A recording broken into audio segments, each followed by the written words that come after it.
Interested to see how the Titans approach today, whether they try and play that hard brand of football or come out with a bit of razzle-dazzle.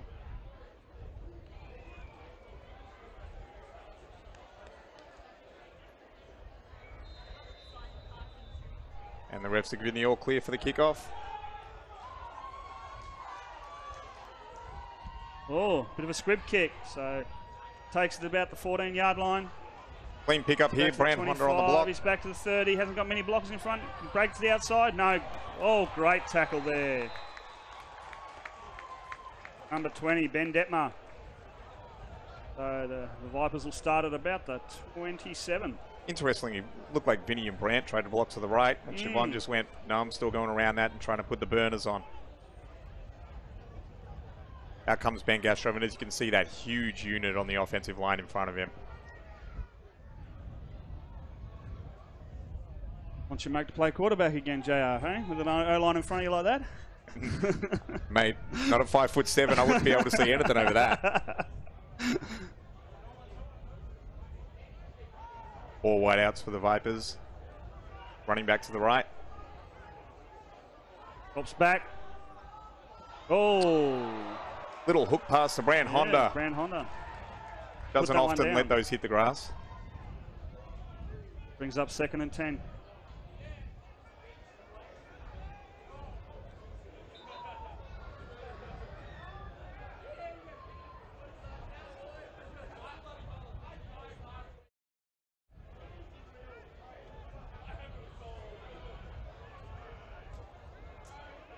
Brand Honda and Boyan Vucic flanking to the right. Run up the middle. Well, nothing there. And we do have flag laundry. On the play. Yep.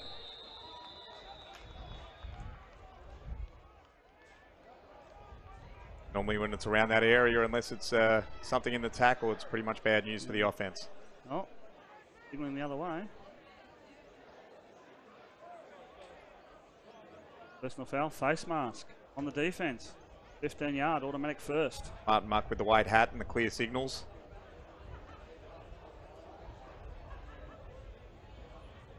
Obviously that big Titans defensive line there just slipped the hand up onto the face mask of Vinny in the backfield.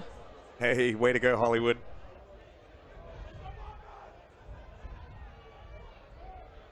We got comments from all over the country coming in through our Facebook stream. Shouldn't Hollywood be in bed by now? Surely it's past his bedtime. Vertical route to the outside of Brand Honda. Great and again, coverage by Damien Long. a little bit underthrown, and we have incomplete pass. 2nd and 10 upcoming for the Rockingham Vipers. So far we've had 2 dropback passes, 2 balls to Brand Honda. They haven't moved him around much yet. At the moment it seems to be Brand Honda and Boyan Vucic on the right, and Siobhan's out on the left.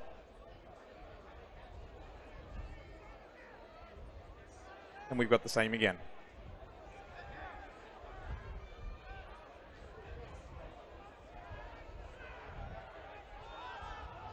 Wing pass to Boyan Vucic. Oh, a little bit of nerves here from the Vipers so far. Tell you what though, Rockingham's not afraid of 3rd and 10. Oh, definitely not. One team in the league that when you get behind the chains, it doesn't really mean much because they'll be happy to go vertical and let the big meat in front block for Benny G. So far, Gastrov and the Rockingham Vipers working this right-hand side in the pass game. Not so much success so far. Drop back pass again. Left this time, and it's going deep. Oh, a little bit overthrown. Ron got a little bit jammed up there. Pretty safe to Leki Oana Tapu getting over the top there as well. He's got some range on him. It looks like the punt unit's coming out.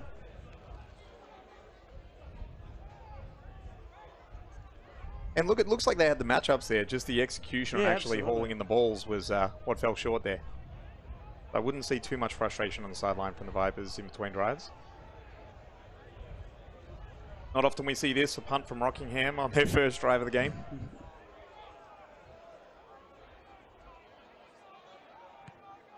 Oh, nice. Beautiful high kick. Oh. Takes the Swan City Titans bounce and will settle down at about the 35-yard line.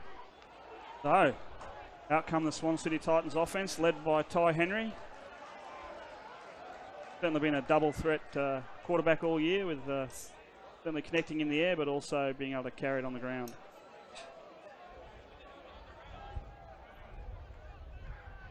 For those of you unfamiliar with the Swan City Titans and their brand of football, Ty Henry's pretty much the short Cam Newton of Gridiron West.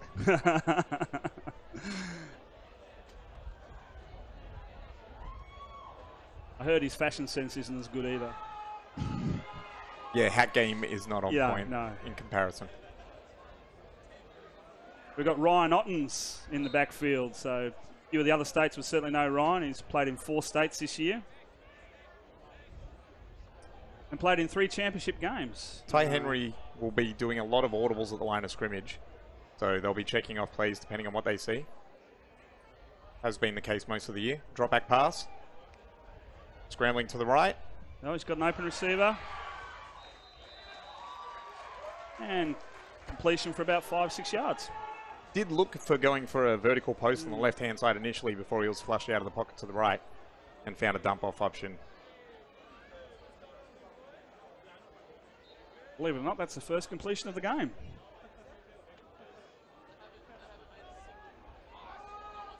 Here we go again. 2 backs, 3 wide receivers.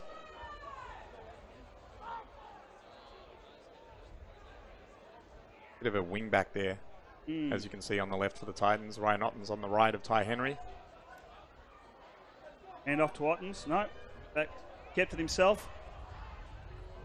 Gets about 2 before he's brought down by Quentin Cameron.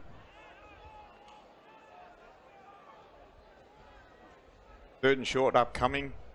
Everything's open in the playbook at the moment.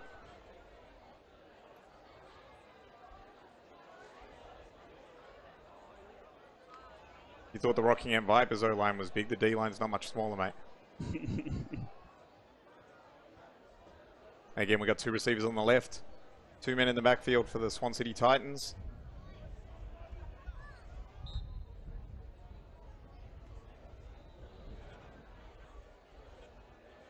Going blitz. Oh, drop back. Oh, batted Ball down. is batted in the air. Whoop. And bounces around like a pinball. Incomplete pass.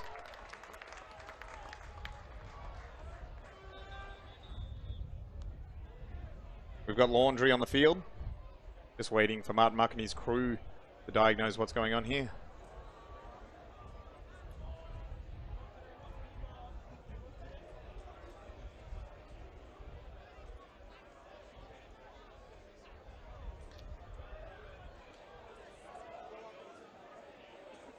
Defensive holding.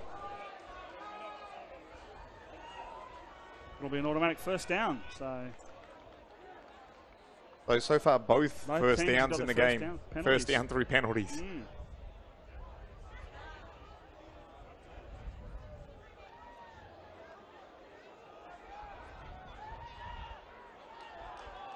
Looks like the Titans going 4 wide this time by the looks of it. They're still setting up, but it seems to be what they're doing early here. Yeah, it looks like Tristan Bettridge has gone off the field. That's the H-back, so definitely gone with a 4 receiver set. Number 15, Jake Taylor's normally been the go-to receiver for Ty Henry throughout the year. He's one of the league's best receivers this year, for sure. Looking to the left. Ryan Ottens on the swing into the flat. I think we might have some holding in the backfield there. Ryan Ottens breaks a tackle, and I think we might be coming back on that one. Ryan Ottens is a big man. You can't bring him down if you leave your feet. Even if you go low on him, you've got to keep your feet. Johnny Leilua there might have been illegally held back from making the sack.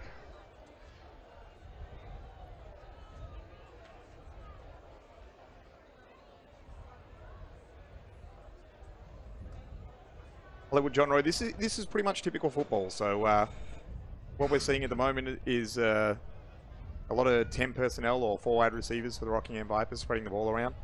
And the Swan City Titans like to go a lot of 2-back, probably the most 2-back out of everyone in the league, I'd say. So this is normally bread and butter football for both teams. You will see the Titans move Ty Henry around quite a lot, or him just choose to ad-lib on regular occasion. Yeah, he certainly has the ability to make something out of nothing on a broken play, that's for sure.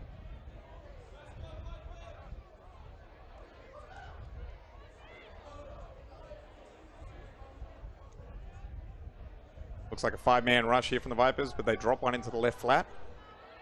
And he's ready there for when Ty scrambles to the left. Deep. Oh! So knocked down there right at the last minute by Brand Honda. Look, he's a short man. You think he can get the ball over the top, but he just got enough air under that to get a hand on it.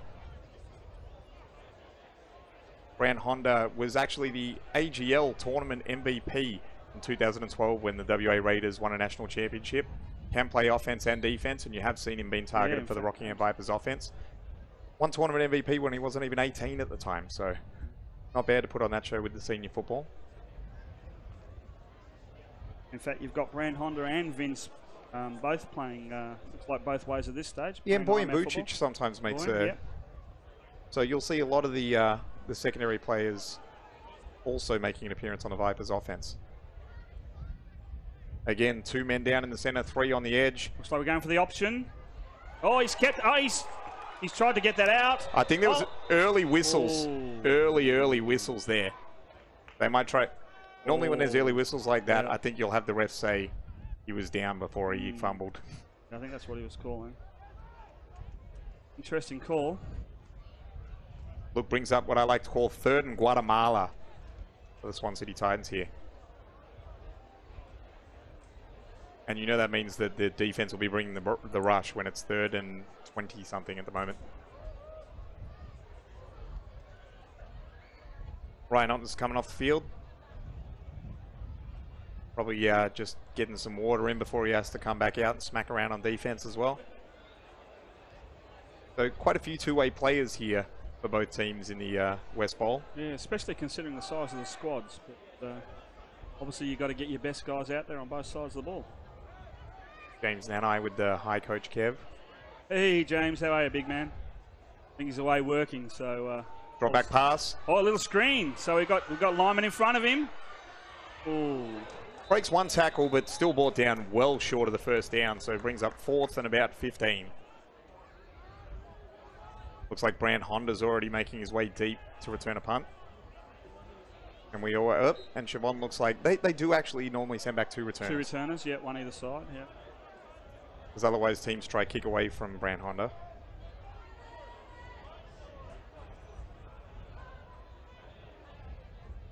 Oh, in fact, Brand's coming up and press. Titans always, at the moment, put 3 receivers on the right when they punt. So, out of respect for that formation, Brand's had to come up. And only 1 return to deep. Siobhan settling under it. Punt, but it's probably going to go into the... Oh, he's taken it. He's choosing to run it out. Doesn't have much blockers in front of him. Does get speed to the edge. Picks up a blocker now. Well, out at the 16, but there is a flag down. Flag. It'll either be on the blocker or it'll be a late hit.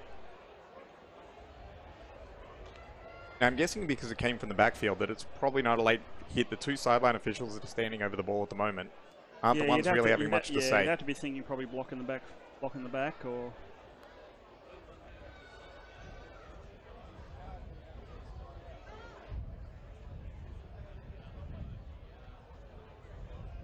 I think the Vipers know they're going back. Already huddling up in their own goal line. Hindsight, probably should have let that punt go dead. Taken it on the 20.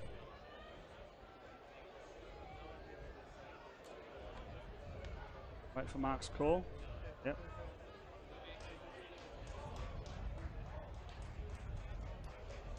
That'll be half distance. Starting at about the 8-yard line they've marked it on.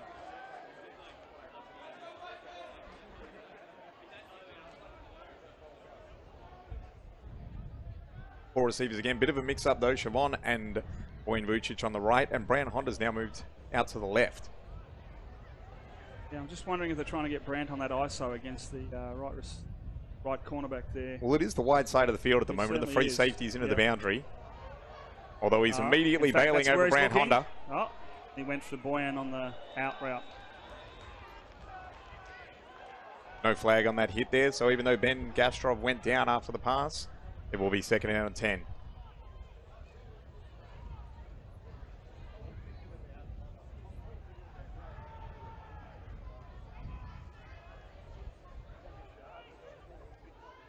So definitely a focus on Brand Honda and Boyan Vucic whenever we're going to the air game at the moment. Not too much action coming towards Siobhan and Torren Honda on the right. Again, Brown Honda and Torren Honda into the wide side of the field on the left. Then Gastrov again, back to pass. Again, yes, looking left. Torren, and he's open. Yes, there it is. And he's made a man miss after the catch. Make a miss. Here he goes. Ben Detmer on the miss. Oh, we do have a flag, though. We have some linen. Now, that's down early and very far away from the play. A long way away from the play. My initial inkling would be that might be against the defense. We will wait, though. At least it will be a first down, regardless, with a big chunk of yardage, no matter which way that flag goes. And Martin Muck's waving it off. In fact, he's waving it off, so maybe it's just slipped out of his pocket. In fact, I think that might be the case. Look, sometimes when the rest of this athletic, the laundry can fly out with that speed down the sideline. Well, they're pretty heavy, with the weight down in there.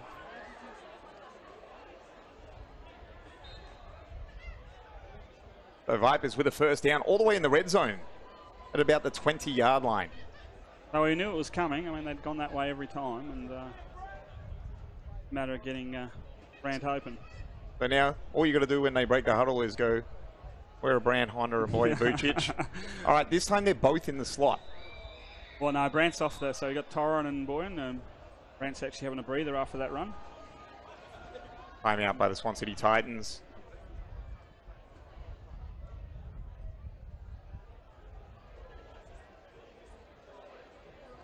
Look at that water boy, Nate Lansdell, former Australian outback player. Bit of a luxury to have as a water boy. More used to seeing him in the running back slot.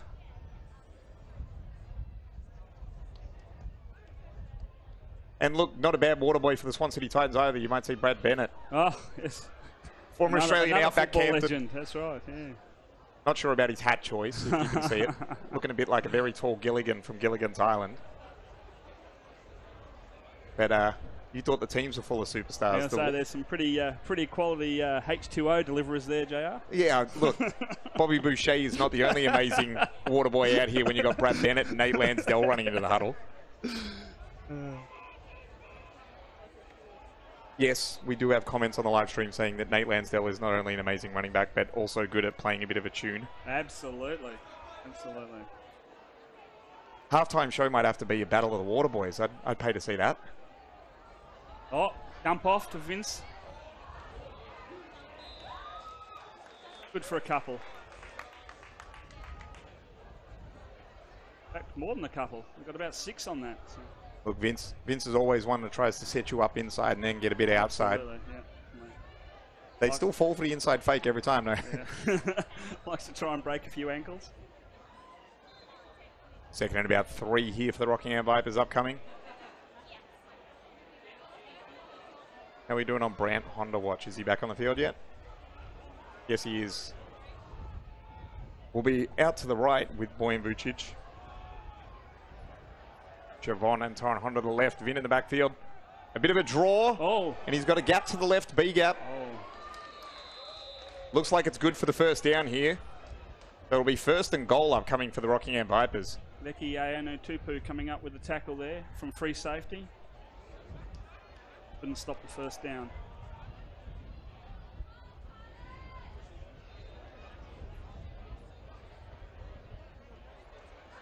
Look, I'll tell you now, not only the water boys full of all-stars at the moment, but the comment section of our live stream on Facebook coming up with some who's who of Australian gridiron.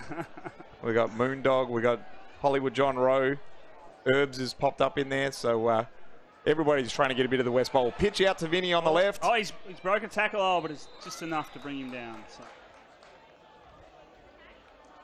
Bring up second and goal. Oh, about the 4 it looks like from here. Maybe the 5.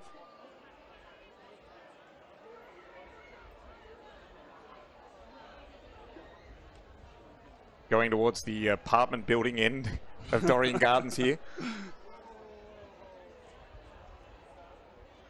Certainly a good vantage spot to watch the football from. A few out there on the balconies. Drop back pass. Certainly got some time over the middle. Looking for Siobhan on the drag. Titans did get hands on it. By Leki. Ayano-Tupu again.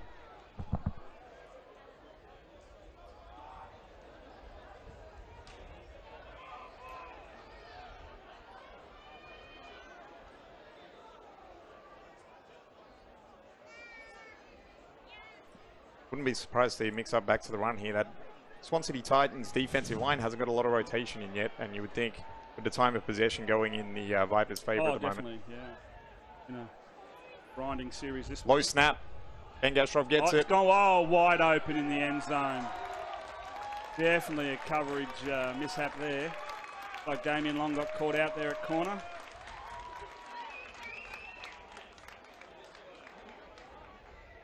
And Brand Honda, no celebration or anything, just comes back to the sideline. I expected to do that. Next. Just feed me. So 2 completions, both to Brand Honda, and second one for a touchdown. Now, I'm guessing if Brand Honda and Boyan Vucic came immediately out, that we got the big dogs for the extra point. You'd think so, wouldn't you? I'd expect to see a heavy backfield here. Big Lanu in the backfield.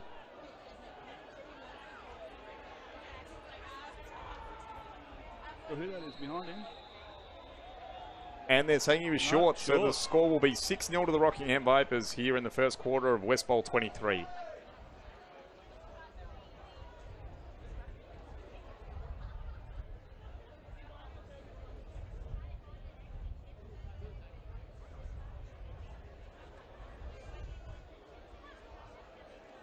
So the Vipers first to score.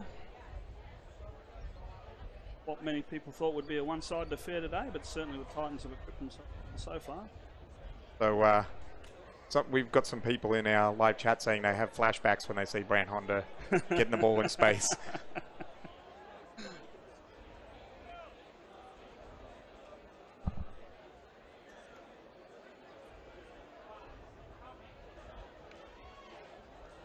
Yeah, so the AGL kicks off very soon with 5 teams this year, with Victoria back in the fold. So certainly the number of states already in preparation, and Good Iron West will be getting into it pretty quickly. Another deep kick. Back, he's let it bounce. Not going to go into the end zone though. One of them needs to pick that up. Here we go. Oh, in fact, they have deemed it to be in the end zone. So they'll touch back. The Swan City Titans will start their second drive from their own 20-yard line. Almost looked like that one was going to die on the 1-yard line there, but it's eventually limped into the end zone for a touchback. We do have Laundry down at the original kickoff line. Offside, I think. Yeah, I did notice there's a few eager Vipers. So I'm waiting to see if the refs are going to do anything about this, or if this was just athleticism resulting in a flag being down on the sideline. It doesn't look like anyone's aware that there is Laundry on the field at the moment. Looks like they're going to re-kick. I would say so. If the Vipers broke, I would be telling them to kick again, especially after that last one. It was a staggered run-up by the kicker, and he went to go immediately after the ref's whistle, and it looked like all his pursuers were a bit muffed by what was going on with his action, and we did have someone break. I think 85 there, Jake Vittinelli, Vitangeli, junior star, playing up in the seniors today. I think he might have just been a little bit eager and got across the line a little bit early. Still in the first quarter here of the West Bowl 23. For those of you who have just joined us, Ben Gastrov found Brant Honda for the only score of the day so far. Brant Honda with about, 80 yards of offense on the drive? Yes, absolutely, pretty much all of it. Yeah, we weren't far off breaking again there, so very keen. Here we go. It looks like we should cross the 20 this occasion. Oh, good run. Oh, and we got more linen. Certainly... all right, so we're getting a few flags on. In fact, it's holding on the return team, so it'll come back.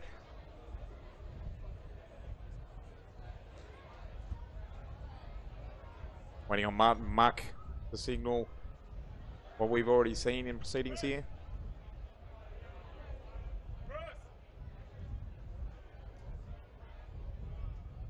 Holding on the Swan City Titans.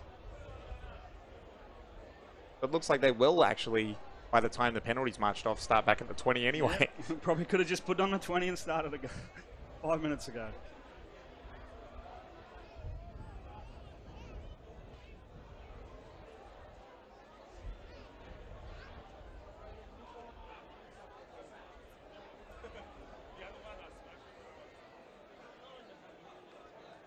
For those of you on the East Coast, it's evening time, but for us, we've still got the beautiful sunset over Dorrien Gardens here. You'll see the shadows start to creep in towards the Dan Murphy's end of Dorrien Gardens.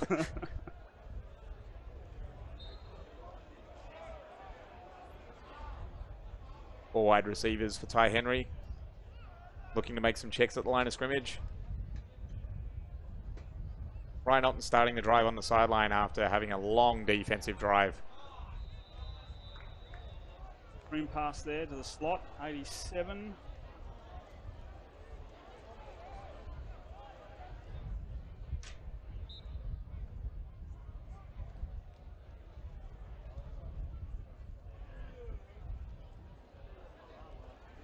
Nice for the Swan City Titans to give us the team list that only goes up to 78. So you'll be waiting on a name for that gentleman.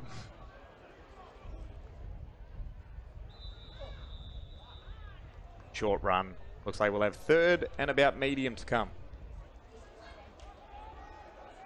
I wouldn't say it's overly hot here, Coach Hollywood. It's a good day for football. Let's just say that. All right. We've been handed some more numbers for the Swan City Titans, so now our list goes to 82. So we're getting there. Still missing 87. Maybe the printer would run out of ink. Trips to the left. Four wide receivers, three on the left. Jake Taylor in the middle of that group, so that'll be interesting. As you said, a very popular target. In fact, he is going deep. Ty Henry's had to scramble to the right, though. Brown Honda in coverage, and the ball's underthrown as Ty didn't really get a chance to set his feet there.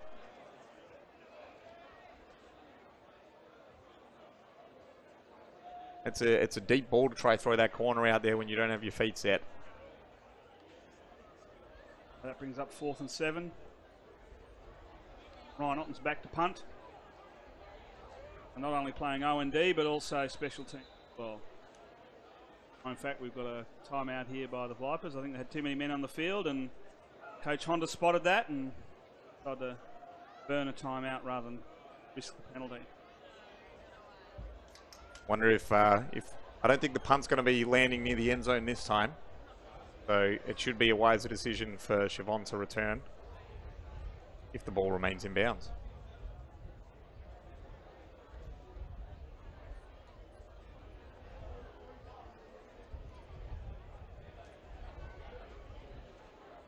We mentioned the AGL earlier in the coverage, but this year's also a chance for the Waggle to go ahead as well. So whenever there's a men's tournament, there's also a women's tournament at the moment. And the man sitting to my left, Kev Wilson, is our inaugural women's WA Raiders head coach. So best of luck to him and the girls as they host the tournament, I believe, here. Yeah, absolutely. No, it'll be the first tournament style for the women. The AGL the last couple of years has been fly in, fly out in New South Wales and Queensland. So again, 5 teams. So really looking forward to hosting it here in Perth. Again, the punt's got trips to the right. Ball's also kicked that way. In fact, it's taken a bounce inside. Boys, and we're getting away from that one. There we go. And the Vipers will take over on their own 35. It looks like they're saying it's quarter time at the same time, by the looks of it, as the Vipers are starting to head towards the apartment end of the field, even though the kick went towards the Dan Murphy's end of Dorrien Gardens. We'll set the ball and we'll swing it around.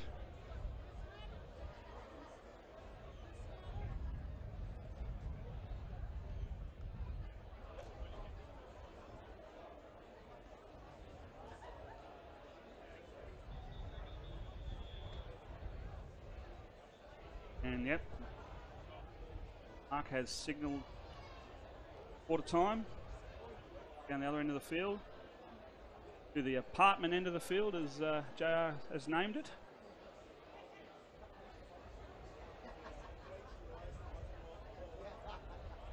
Not a bad crowd here today either, JR. So no, this certainly heading up towards 1,000, I'd say. This is our third final series here at Dorrien Gardens, and interesting statistic, the Rockingham Vipers are yet to be defeated at Dorrien Gardens.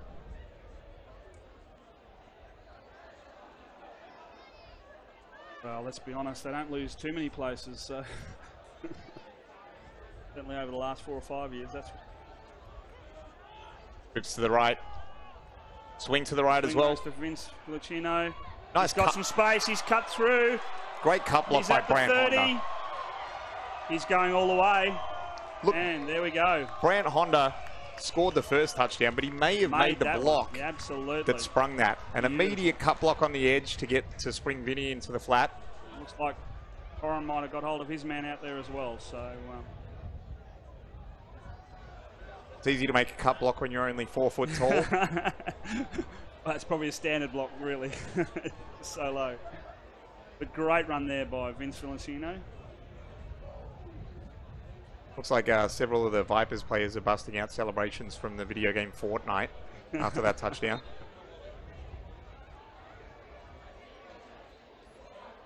I think we saw Ride the Pony and Flossin. Trips to the left on this occasion for the 2-point conversion. Siobhan, the lone receiver on the right. Grant Honda again at number 3. The inside man in the trips there. Straight to the outside and Strain again, corner out. Oh, a little bit overthrown there by Benny G. Bit too much hot sauce on that one. Certainly open again, so certainly some missed coverage there.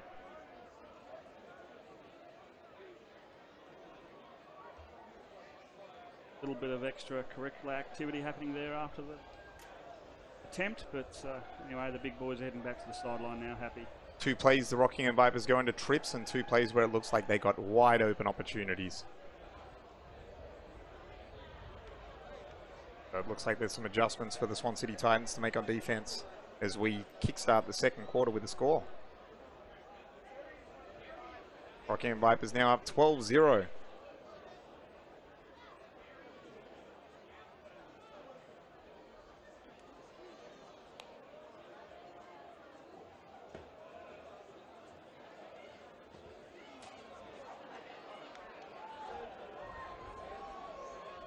Let's see if we can get a kick off without Laundry here.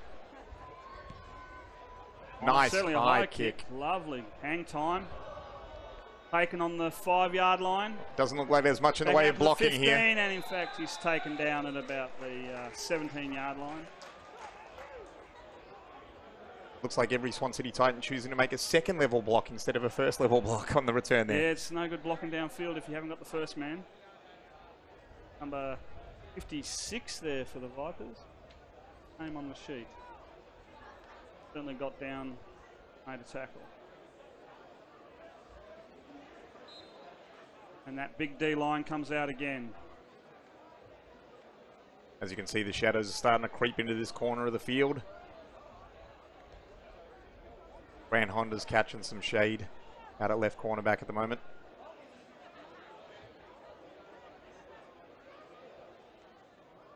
Four receivers again for the Swan City Titans. Eli Lure out at end. Ryan Ottens has returned to the backfield next to Ty Henry. On the other side. Swing to the right. Oh, incomplete.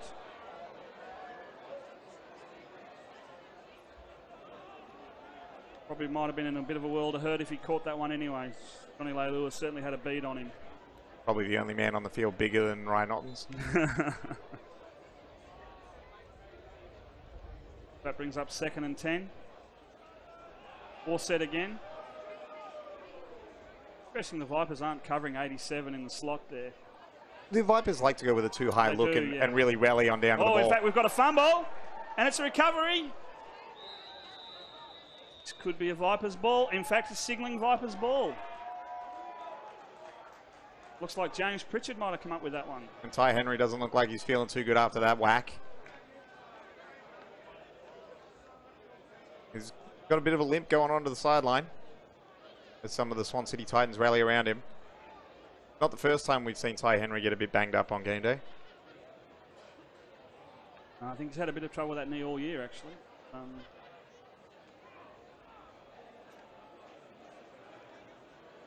Certainly toughed it out the whole season. Expect to see him back. First and goal opportunity for the Rockingham Vipers here as they take over. Again, we've got trips. We've got the 2 Honda brothers with Boyan Vucic in the middle.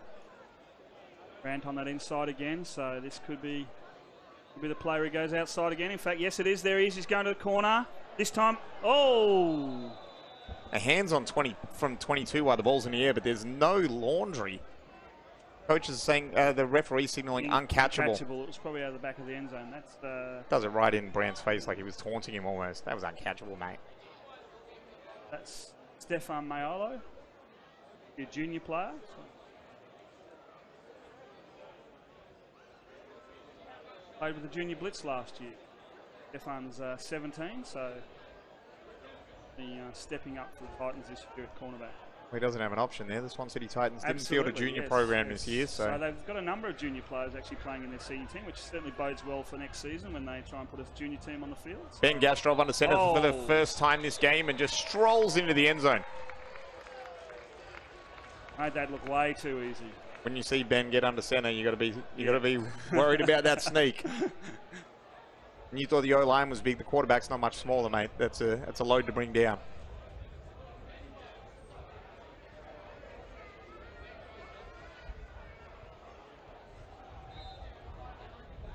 Two-point conversion. Will they go back to the trip play again? Ty Henry's still got a limp going on the sideline for those of you who can't see it at the moment. So it'll be interesting to see whether he starts the next drive on the field. I assume so. But we'll wait and see. Well, will we see Ryan Otten's come out in the Wildcat? Oh, in fact, this time they're going to Boyan. Simple out route with Brandon coming in on the, looked like a short post there. Oh, that should take the score to 20-0. First two-point conversion of the game.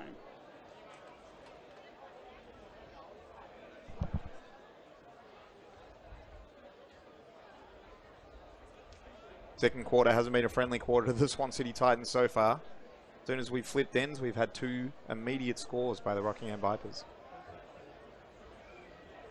Vipers certainly prefer heading towards the Dan Murphy end. That's not surprising for anyone from Rockingham. Thanks for setting that one up, Kev. I'll throw him up, mate. You hit him out of the park. Oh, another nice deep kick. Taken at the 6-yard line. Back to the 20 this time. He's got a little bit more blocking in front. Breaks a tackle and gets to the 31.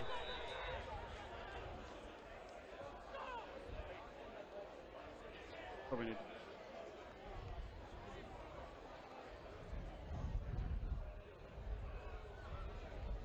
Here we go. Swan City Titans coming out on the field to take over again. Trailing 20-0.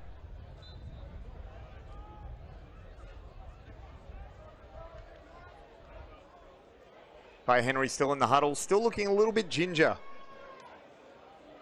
And under center, so that's interesting.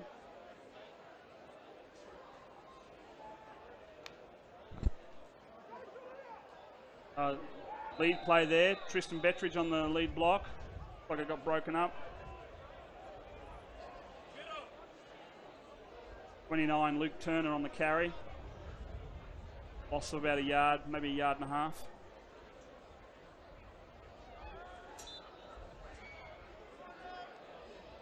Still waiting to see the first drop back pass after that hit for Ty Henry.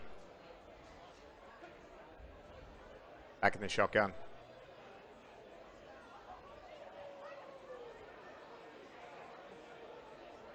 Bettridge in the H-back spot again. Another lead. Ooh. In a world of hurt there. You have to wonder if the play calling is affected by the injury to Ty Henry at the moment. Already down 3 scores and letting the clock tick away in the second quarter here.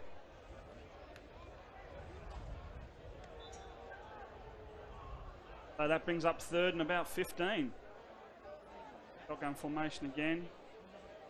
H-back in the backfield for extra protection, so we've only got 3 receivers at the moment. Got the big tight end actually out of here at the right-hand side and receiver slot. Jay Taylor isolated on the left. Looks like a screen again. This time all blown up by... Not fooled at all. Johnny Leilua. The running back almost disappeared under that tackle, mate.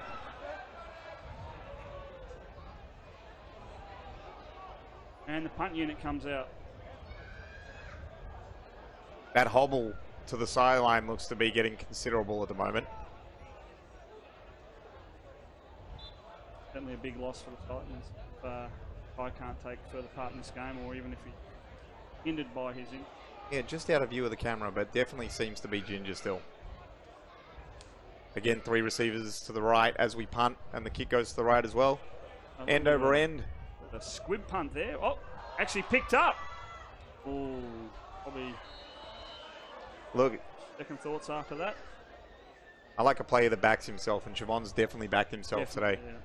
Results have been patchy, but the guy's backed himself on 2 occasions now in special teams. Vipers taking over right near midfield at the moment. Again, heading towards the Dan Murphy's end of Dorrien Gardens. If you're listening, we're open to sponsorship ideas as well for the commentators here.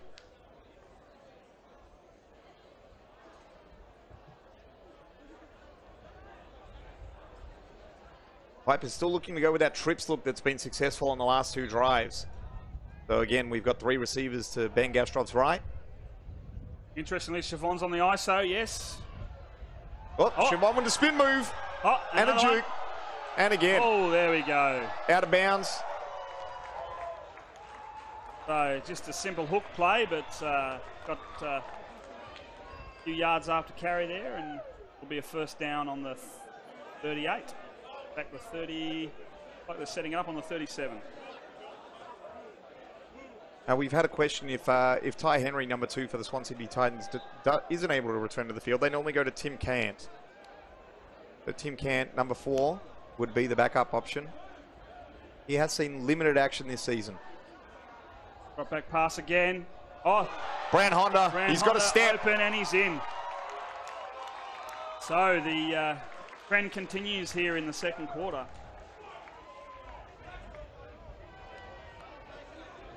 Gastrov to Honda again. Takes the Vipers to 26 zip with a point after to come. Dan Murphy's end, again, proving to be the Vipers' favourite end of the field.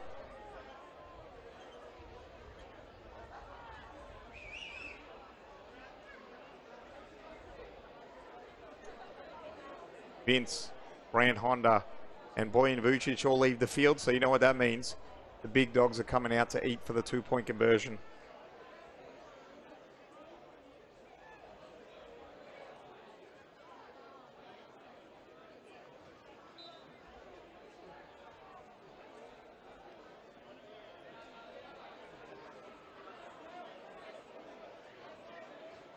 In fact, we've got a wishbone. There you go. Double tight wishbone. No, this time Benny G. Whee! Oh, look at that throw by Martin Muck. He almost had a spiral on that. That flag toss was better executed than the play we just saw. Let's wait to see what we get here.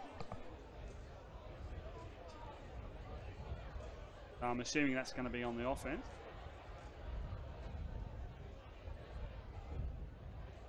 Yep. So you have to expect the Titans to decline that. So that'll leave the score at 26 zip.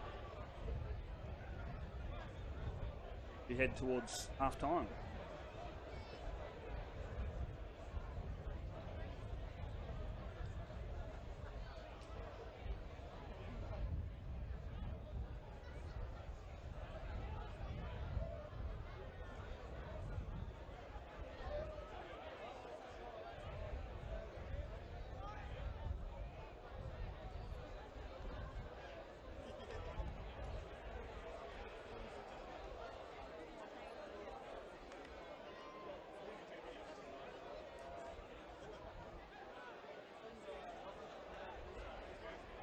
You have to think at this point in the game, Brand Honda's got an early lead on Gridiron West Bowl MVP.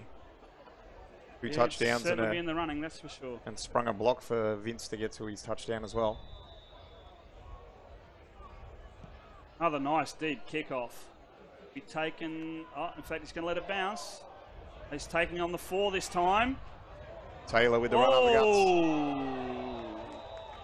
Oh, in fact, I think we might have a face mask there. Unnecessary good tackle, I think, is what the referee just called. We're still playing football here, yeah. Mr. Muck.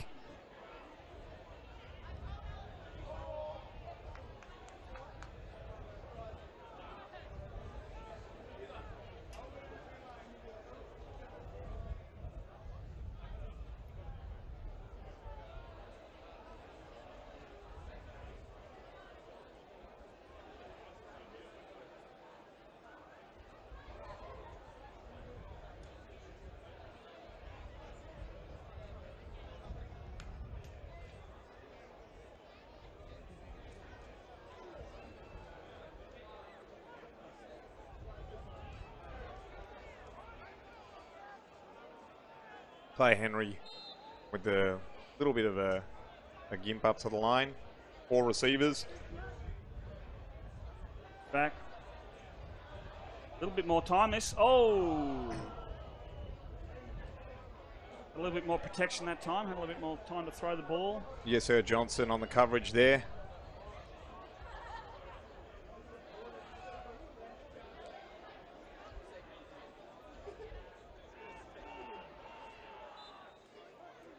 Taylor out to the right. By Henry under center.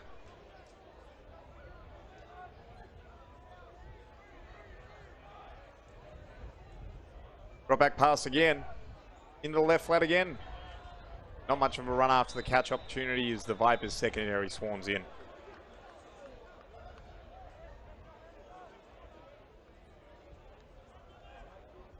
Bring up a 3rd and 6. Titans try to put an offensive series together here. Definitely a more favourable 3rd down situation than we saw from the Titans on the previous drive. 4 receivers again. Bunched up quite tightly to the formation. There's a lot of real estate to the outside. The Brand Honda's sitting out there outside the hashes. Ty Henry trying to scramble. Whee! And speak of the devil, Brand Honda with the hit, and the ball pops up into the air. Break that one up. Ty's favourite target, Taylor on the target there. Bring up 4th down. It looks like they might be going for it. So yeah, look, depending on the time left in the half and the scoreboard situation. Oh, having a conversation there with head coach Blake Rosello. And Ty does come to the sideline.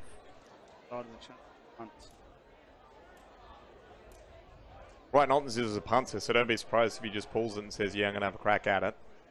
But we will wait and see. Kick has some pressure on it. Devon's under it. We know he's going to try to return it. There's the dancing shoes again with a spin. Oh. And again. And the initial missed tackle comes in and still gets it. So a bit of dancing, but not much yards there for Siobhan.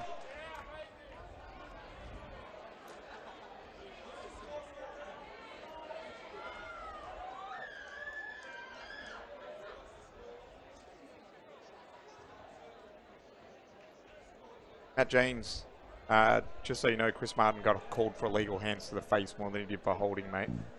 So.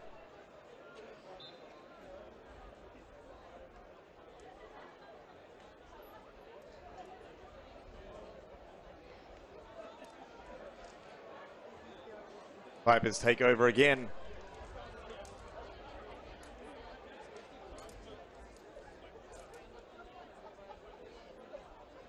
Now, since the swing pass to Vince, who got their 2nd touchdown with the sprung block from Brand Honda, the Vipers have exclusively gone with a trips formation, whether they flank it to the left or right. Oh, what have we got? Delay a game, I'm guessing. Game?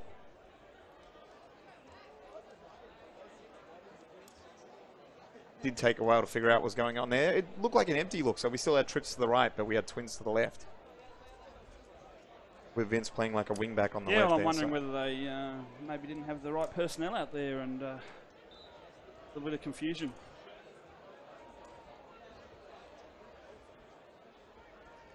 Back here they come, empty backfield again. Yeah. Vince set out at the, almost like a wingback, I suppose. Bunch formation. Motion to Siobhan. Oh, jet sweep. Gets to the outside.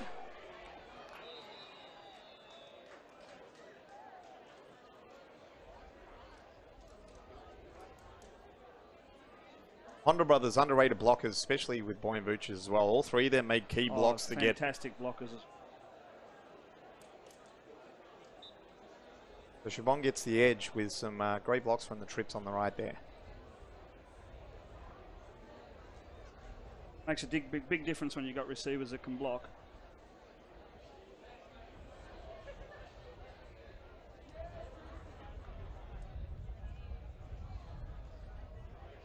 Still got the who's who of Australian gridiron in our Facebook chat here on our coverage. Motion again to Siobhan, low snap. Oh, in fact, we've gone to reverse the other way. Benny G out on the lead block. Hey! Oh, don't tell me he didn't go against the grain on that. No. They can't call that. My guess is they've got him for an illegal block below the waist, but I don't think he turned back against the grain there. No, so definitely not. He was going with the flight of if the he's ball. still leading, so Their only argument could be he was outside the tackle box. Even if he's outside the tackle box, he was still leading the play. He didn't go back against the grain. So we'll wait to see as the referees discuss this. But if I'm Mud Muck, I'm saying pick that one up, boy.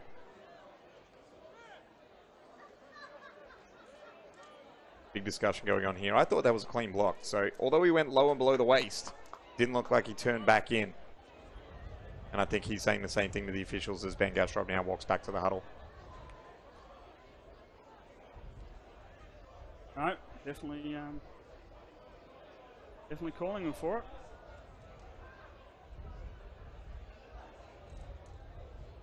Kevin Wilson and JR Rogers bringing all the action of West Bowl 23. At the moment, we have the Rockingham Vipers leading 26-0 over the Swan City Titans. I'd say late in the second quarter. Can't be too much time left in the half.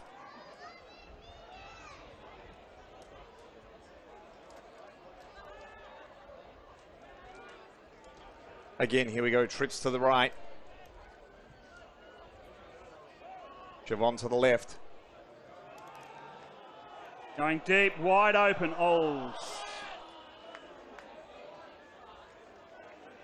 Overthrown slightly there by Ben Gastrov. But he had a man open. Like a straight seam route there from the slot. And again, if there's a team that's not scared of third and Guatemala, it's the Rockingham Vipers. They're already looking to air it out even with a 4-score lead.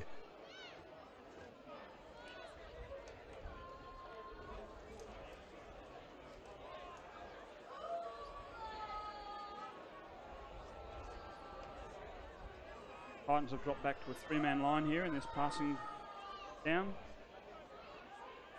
Here we go. Ball to Siobhan. Oh, he's dropped that one. Bobbled and dropped.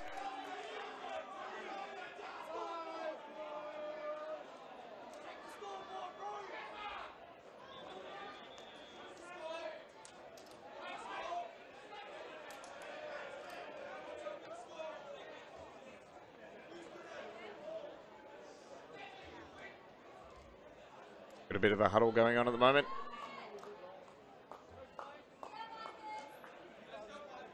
Fans have sent Lecky back deep.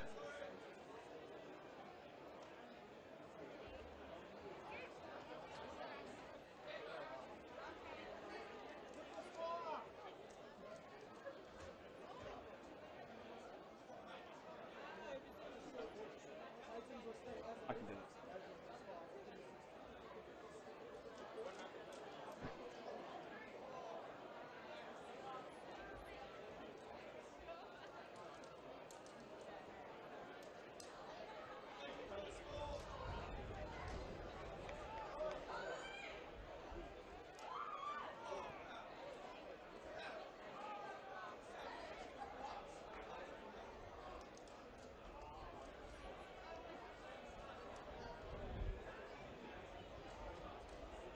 Ran Honda's the up back in the backfield.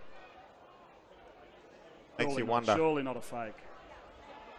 Oh, Low snap. Still a nice punt.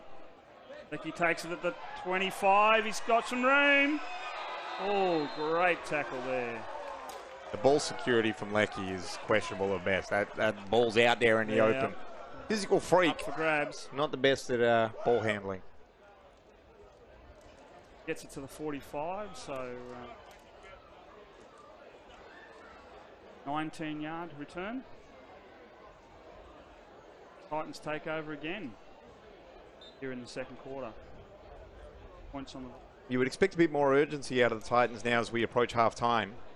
Trying to get a score and get some momentum before we come into the second half. Well, in fact, they get the ball in the second half, so you're right. So a score here would be a big momentum shift. Stand up to the big man who screen. Oh, he just went in there for some chaos. He's like, I want to get some bashing going on. Not often you instruct your receiver to go back into the to the meat eaters. He is bigger than half of the offensive line, so you're going to send a receiver inside, he'd be the one to send in. Yeah. That's not how you normally coach that one up. No, not exactly sure that's how it was drawn up in the playbook, that one. Trips to the left this time.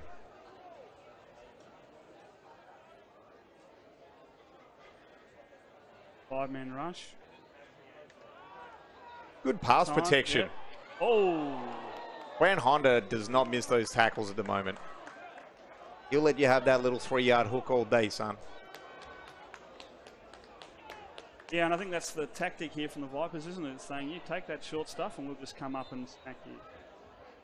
I mean, they don't even really cover the slot receivers off the line at the moment. As you can see, they're just waiting for that pass rush to get in and rally on down to the ball. Go out of those trips. There's not really much coverage going on. In fact, we've lined up Ryan Ottens now in the slot, so empty backfield, 32 spread.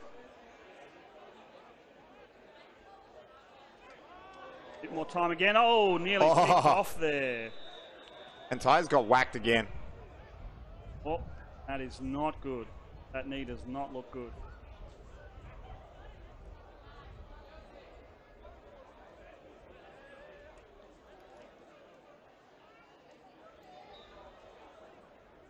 Look, when you empty out the backfield, you're inviting that pass rush, aren't you? Absolutely. And that's exactly what happened on that occasion. Like we might be punting again. That is a man who does not look too happy at the moment with the way football's treating his body.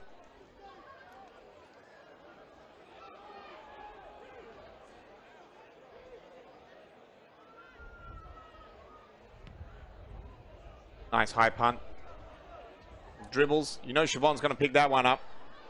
Makes the first one. About a 4-yard return, ends up out of bounds. Least amount of razzle-dazzle we've seen out of him so far. Have too much room there, did he? Good punt there by Ryan Ottens, pinning him against the sideline, at least cutting out one of his options.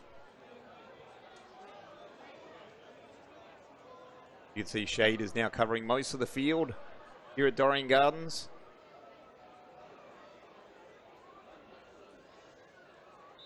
The lights will be on for most of our second half as we head into the twilight. Still 26-0 late in the second quarter here of West Bowl 23 as the Rockingham Vipers start another drive. And again, we're going with trips, this time to the right. Honda Brothers and Boyan Vucic out to the right, Siobhan to the left. Low snap, Ben Gastrov gets it. Again, Siobhan on that hook. Breaks it to the outside, breaks one. Again, pushed out. Look, and he's out of bounds, and that stops the clock. So getting that ISO and getting out of bounds is a wise move at the moment. Not quite enough for a first down there. I think it brings up 2nd and 1.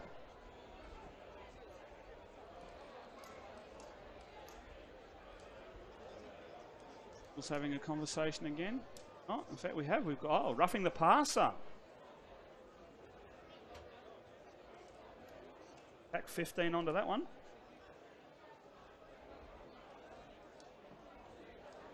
Maybe a little bit of frustration there by the Titans defence. For those of you who are not locals, touching Ben Gastrov in the pocket is actually a criminal offence in Western Australia, I believe.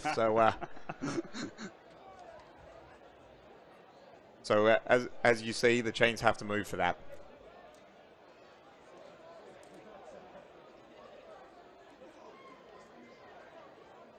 Got to keep that man healthy for Raiders, so I expect the laundry to come out anytime anyone gets near him, mate.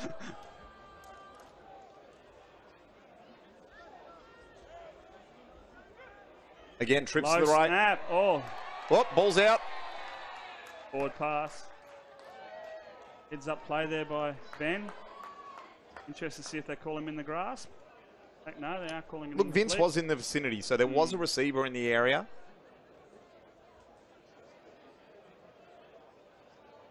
I expect the offensive line to get a talking to in the huddle at this point. That's 2 whacks on Ben Gastrov in a row. And a low snap. Might be having a chat with his centre as well there.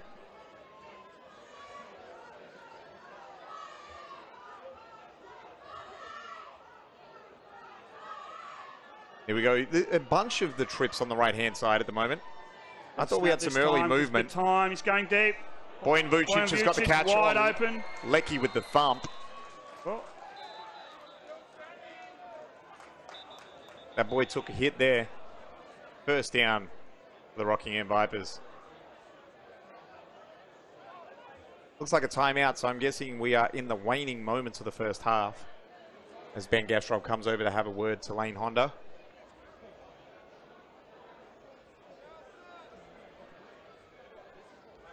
So Lane Honda, head coach of the men's Raiders, so he'll start that campaign next week.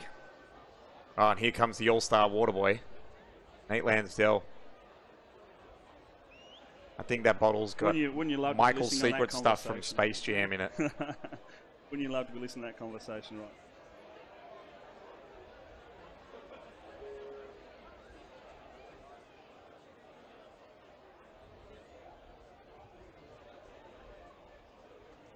Titans head coach Lake Rosello obviously not happy about something, having a bit of a chat there with Martin Mook.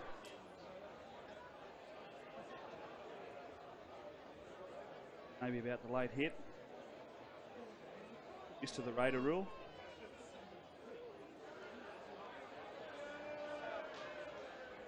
So Siobhan comes out again as the ISO here on the left-hand side. And he's sort of the wide side of the field, and the free safety's into the boundary to cover those trips. So don't be surprised if this is a deep shot to Ben Siobhan. Detmer a little bit tight on the S. Here it comes. is. There it is. The fade outside, and he's open.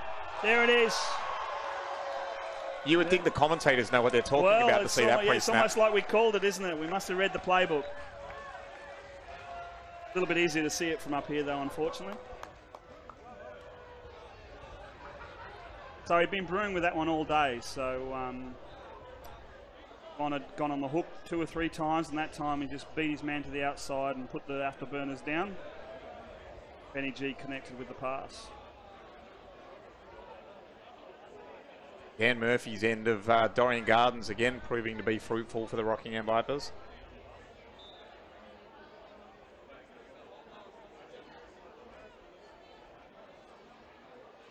That takes the Vipers 32 zip with extra point to come. Again, trips to the right, Siobhan to the left. So they've given up with the big backfield. Oh, Siobhan just got him on a slant. What's next in the bag full of tricks for the dancing from Siobhan? 34 zip now.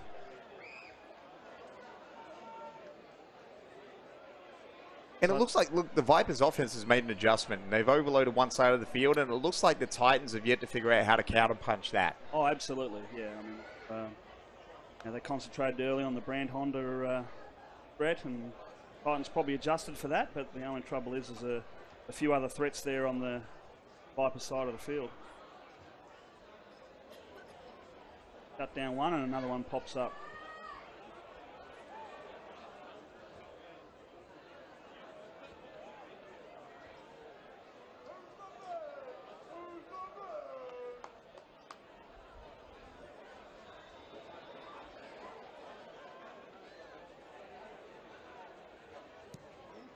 Another nice deep kick. Dorrien Gardens now completely covered in shade as the lights come on. Just before halftime here in the West Bowl 23. Not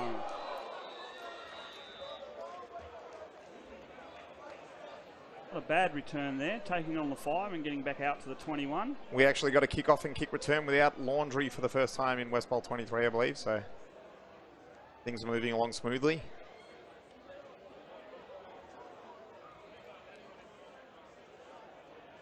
Who would have thought a Gridiron West championship game would be filled with trash talk about Queensland championships? That's exactly what's happening between John Rowe and Chris Mooney at the moment. As I said, we've got a who's who of Australian gridiron in our Facebook live stream chat.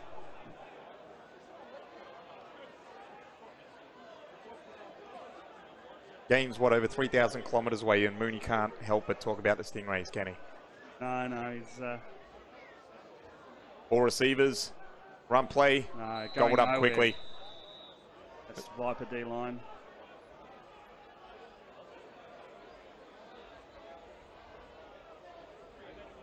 Are we at the point now where the Swan City Titans just don't want to give the Vipers the ball back in the first half? Well, I think that's certainly looking to, certainly not give them another chance and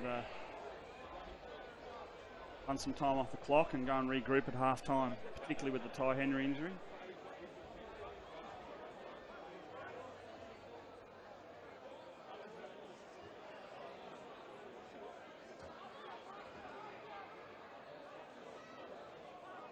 Oh, little dump pass. Oh, had to jump forward to catch it. Unfortunately, that meant he was going to fall over at the line of scrimmage. Luke Turner on the reception there. The 3rd and long again for the Swan City Titans.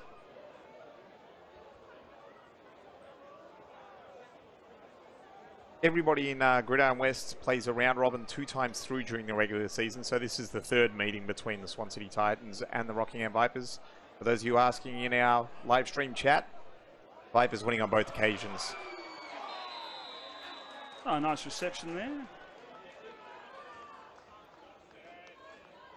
Quite enough for a first down, and that'll bring up 4th and 2. So an interesting decision here. 2-minute warning, and there's a 2-minute warning signalled by Martin Nook. You would say it's almost worth going for it as the Titans, just to make sure the Vipers don't get the ball back. Absolutely.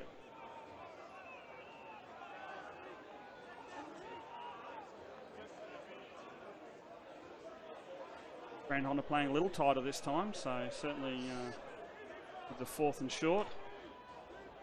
Still playing way off there on the left-hand receiver. Looks like they've got a blitzer coming. Oh. Stand up to the big dog. Big dog. Oh. Very so we'll wait to see. Snuffed out. No, I think he's full momentum's only to the 35. So that's a big guy. You think all he's got to do is fall forward for the first down. Yeah. But you can't fall forward when you got a guy who's 4 foot tall hitting you under the chin. Absolutely.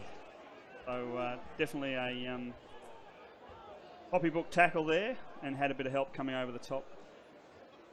I think it was Johnny Leilua. Looks like the Rockingham Vipers at the moment are on track to complete a perfect season here in Gridiron West as they lead the Swan City Titans 34-0 here in the first half of West Bowl 23. And another chance to score going towards the Dan Murphy's end of the field. Yes, well, it's certainly been a good end for them, so they might be celebrating at Dan Murphy's a bit later on after the game.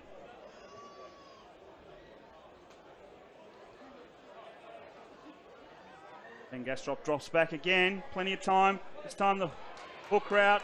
He doesn't get out of bounds, so the clock will be running. Makes you wonder if the Vipers are going to hurry up to the line or use a timeout. Still got 5 on the. Still got 5 yards on the forward momentum. So here we go. Brand Honda and Siobhan on the same side of the field at the moment. Will we see that crossing route or even maybe a rub? No, in fact we've got a screen up. Fake the screen. Benny's going to keep it. No, he's going to. Oh, get out of bounds. Bit of razzle dazzle there. There we go. He's out of bounds. Oh, hang on. We might. In fact, he's reaching for his pocket. A little bit of how you doing after the tackle there. A bit of extracurricular activity. I thought the yellow flag might have come out of the pocket there, but. Rockingham Vipers shooting for a 4th straight Gridiron West championship here. Winners of the last 3.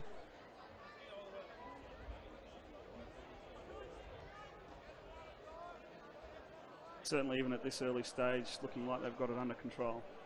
4th. Brand Honda again, flanks to the left with Siobhan.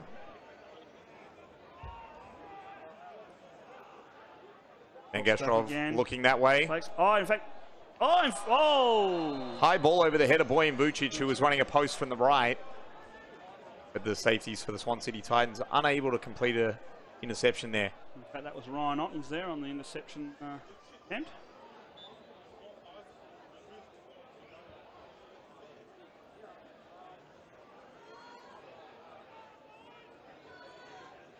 Fourth and about 4 here for the Rockingham Vipers as we approach half-time. Swan City, even though it's 4th and short, have 3 safeties deep. So you think they're trying to prevent the touchdown and not the first down at the moment. Brand Hunter on a drag, he's open in the flat. Incomplete there, so the Titans, well done to the Titans to stop there, and they'll take over now with probably around a minute to go, maybe less. Look, and Brand Hunter had leverage on that. He was open in the flat, and he would have had yards after the catch. Benny might have just missed him there on that one. I think that's the danger when you drop those 3 safeties back, the underneath stuff, and with the runners that the Vipers have got, they certainly an opportunity for some yards after catch. Titans in the gun, full spread. Ty calling out signals to his receivers on the left. He's a bit worried about that blitzing outside linebacker there, D-end. Oh. One hand, one bounce on the snap there, Ty. Everybody knows that's the rule. Oh. First down here. Well, that's enough for a first down. Straight on the line, or? Oh, in fact, no, we've marked it short, so 2nd and 1, or 2nd and a half. No huddle here from the Swan City Titans. Oh, in fact, they've called a timeout now. Yeah, they had an offensive lineman go off and hadn't been substituted in. Had to burn a timeout there.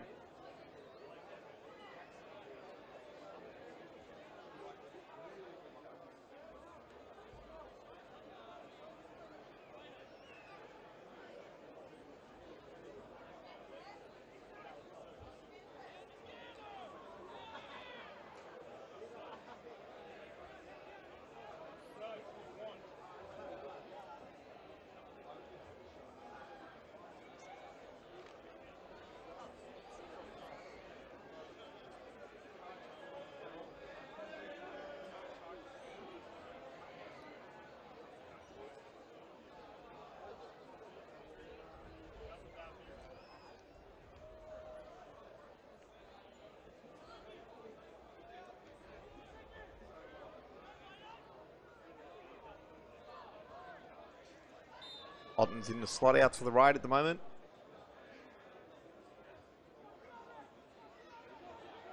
By Henry scrambling to the left. Oh, he's going to go down again hard. Oh, in fact, finds an open man though. Great reception. Yeah, I don't think that knee's hurting as much now after that completion. Look, and we all know certainly not showing it. Clock stops by the chain set up, so the Swan City Titans are starting to hurry up to the line of In scrimmage. fact, we might have an injury there to the receiver. He went down pretty hard.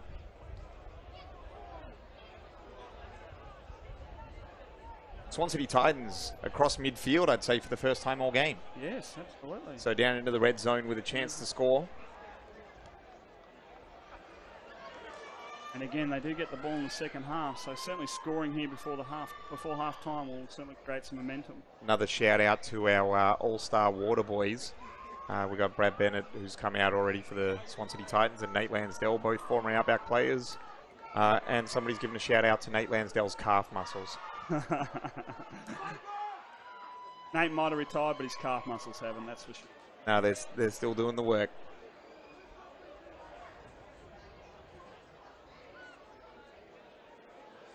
Here we go, the chains are set. Looks like we're about to get underway again.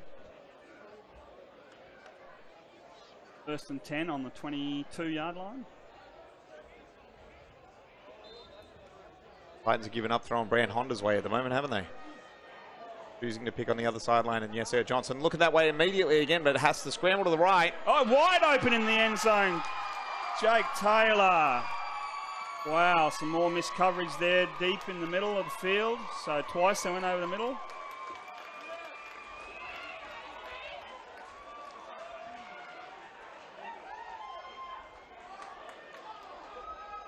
So Jake's certainly been a star of the Gridiron West League this year for the Titans. So in their first season of Gridiron West play, the Swan City Titans get their first score in a Gridiron West championship game. And you can see the Swan City fans have started to find a bit of volume.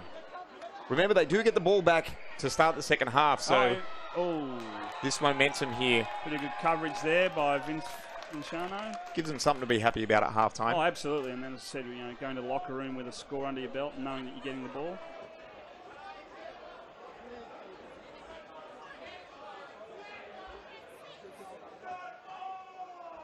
So, 34-6. Not much left in the first half, I would suspect.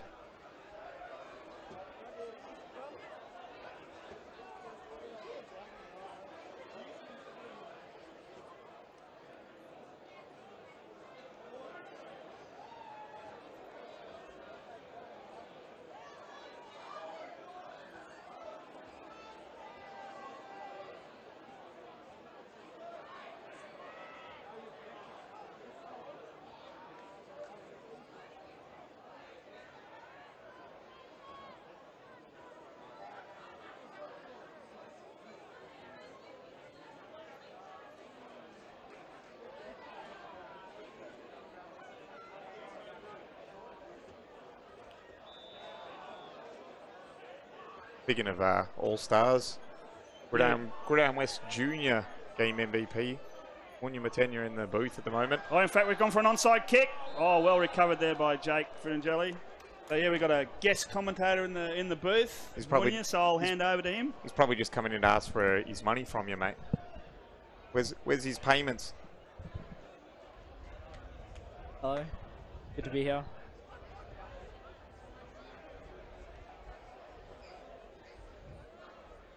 The Vipers with another chance for some offense late here in the first half of West Bowl 23. What are your impressions of the game so far, Munya? I haven't watched too much of it. I actually had to go home and... Oh, great special comments here in the booth. I had to let my dad into the house, but yeah. Of what I've seen so far, it's been decent competition, but the score doesn't seem to be reflecting that. Deep ball to Siobhan again. He's behind the coverage and in for the score. Jeez. There were 3 Titans in the vicinity and all of them ball watched and none of them watched Siobhan run behind them. Like a Gridiron West cheat code. How much more coverage can you dial around the ball and still have it be clueless? I'm not sure. I did see a touchdown like that earlier in the day, actually, where when the ball was thrown by the quarterback, the receiver wasn't even behind the defense yet. Yeah. Your dreadlocks aren't as long as his, Munya, but the result was pretty much the same. The quarterbacks are just trusting the receivers to get wide open and just slinging it. And in both championship games, the junior and the senior one, we've had a result of a deep touchdown. Yeah, just I think the DBs just need to do a little bit better job of staying with the receiver and then getting their head around and looking for the ball. Thank you, Munya, with the Captain Obvious comments there as Vince goes in for the 2-point conversion. No, don't apologize, mate. You're all good. John Rose saying hi, by the way. Coach Hollywood saying what's up to junior outback superstar Munya. Hello, Coach Hollywood. He asked if it's past your bedtime as well. No, he didn't. It would be in Queensland at the moment. Well past your bedtime, Munya. Yeah. I was told I have to be home by 9 tonight. No double-digit PM for Munya tonight? Not tonight. Thought I'd have a bit of extra allowance, but none at all. Not even for a champion. After winning the Gridiron West Junior Championship earlier in the day, you don't get let off the leash, mate. Yeah, I'm a bit astounded by that, but what can you do? Rebel.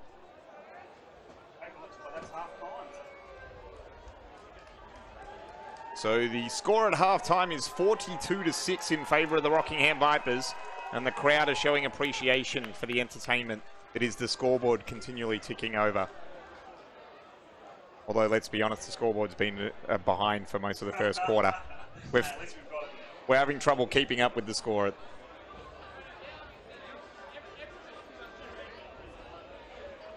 The officials heading into the change room as well. After a lot of cardio. We have an 8-man crew today, which is a bit different for them. So I think there's a lot less running involved for the officials today. When you see the physiques, you can understand why they try to get an 8-man crew for less running, mate. Now, we appreciate their work and the volunteers that come out each week to officiate Gridiron West games. I got offered $10 last week to do chains for one of the semis. Yeah, life stories of Munya Matenya coming to you here up in the Gridiron West Championship booth. Beautiful West Australian sunset. For those of you on the East Coast, you don't get to see it like this. But your jealousy set in as the sun sets over the west.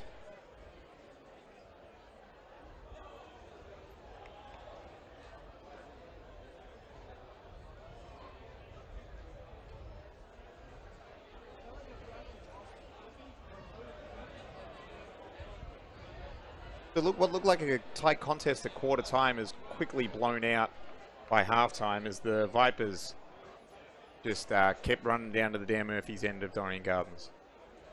Yeah, they just have a sort of a way with their size and their depth as well and their talent. They just have a way of sort of leaning on you as the game goes on. So even if you kind of stick with them beginning, they will eventually get theirs. And when they get going, they get going.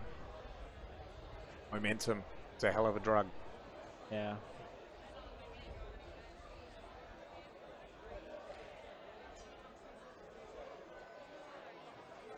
Joel Vandermeer on the sideline, finally cleared from concussion just in time to just throw the ball at halftime, hey?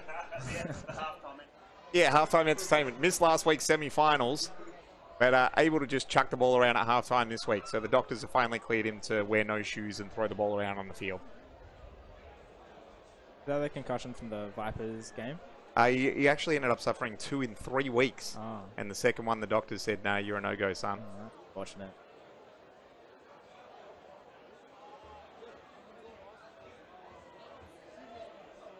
Yeah, the offense didn't really click with a backup quarterback in, so it is what it is.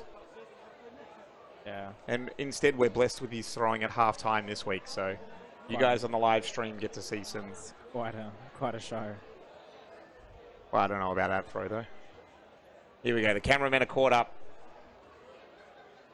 They see where the action is. Broncos lost the semi-final last week, but they're trying to get on the field this week still. As you can see, why we call that the apartment end of Dorrien Gardens. Beautiful apartments down there. Oh, you're getting a nice view of the sunset, as we said, here on the west coast.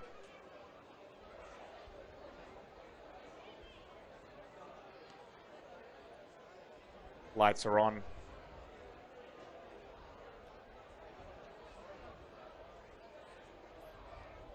For those of you who didn't catch the earlier games in Gridiron West action today here at the West Bowl, we had the Perth Blitz winning both the juniors and the women's championships. First ever women's championship being won by the Perth Blitz as well. So, Completing an undefeated season. yeah, they did. The Perth Blitz women have yet to lose a game in Gridiron West.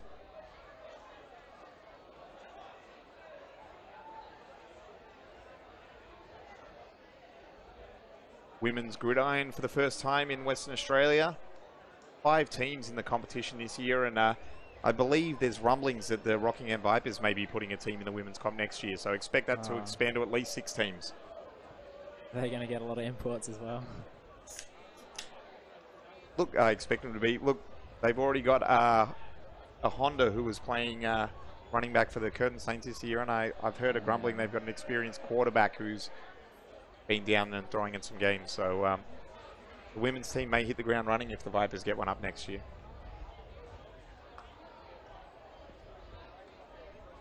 Scores for the juniors and women's game. I believe the women's game was something along the lines of 20-something to 0. 28 to 0. There you go. We got Kev back in. He knows the scores of both games. He coached in both games. What about the junior score? How do we go with that? 14 to 6. 14 to 6. There you go. We've got both the touchdowns. The man sitting to my left at the moment, Munya Metnya. Hey? I thought, coming into the game, I thought we'd have a lot more scoring, but it turned into a bit of a defensive battle. Hey.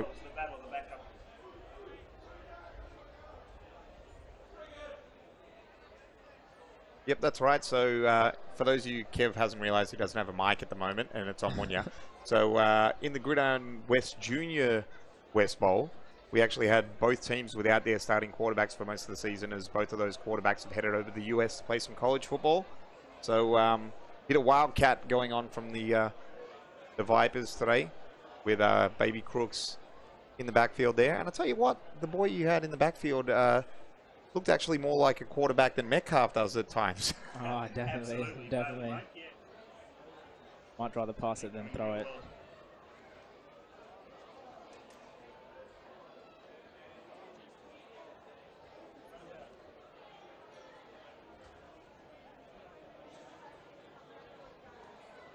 So Matt James there asking.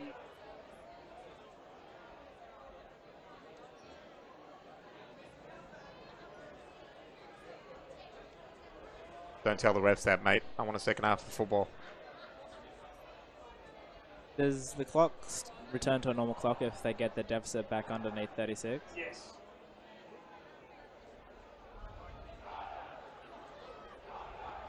But for those of you who aren't hearing the whole conversation at the moment, at the Mercer Rule in Gridiron Australia at the moment, once the score gets over 36 points, there's a bit of a running clock instead of a stop-start clock. So you could end up with a quicker second half than you had a first half, unless the score gets a little bit tighter.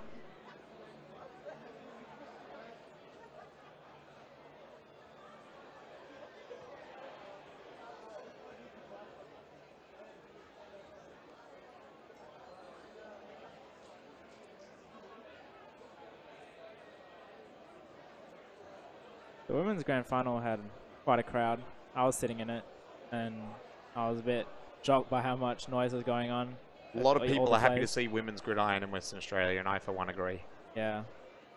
And I think they've got a Raiders team a state team being put together this offseason.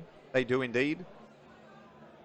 Coach Kev Wilson will be the inaugural coach for the women's Raiders as they host the national championships here. So unlike the men's tournament, which is a fly-in, fly-out basis, the women's will be taking on a carnival-style tournament based here in Western Australia.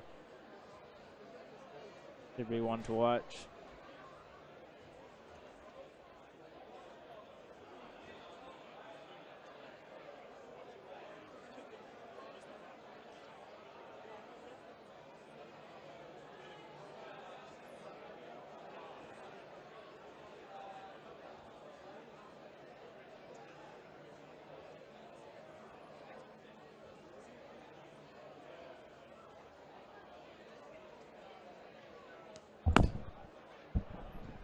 So, Munya, you just returned from the Outback camp. You want to do a rundown of how that went?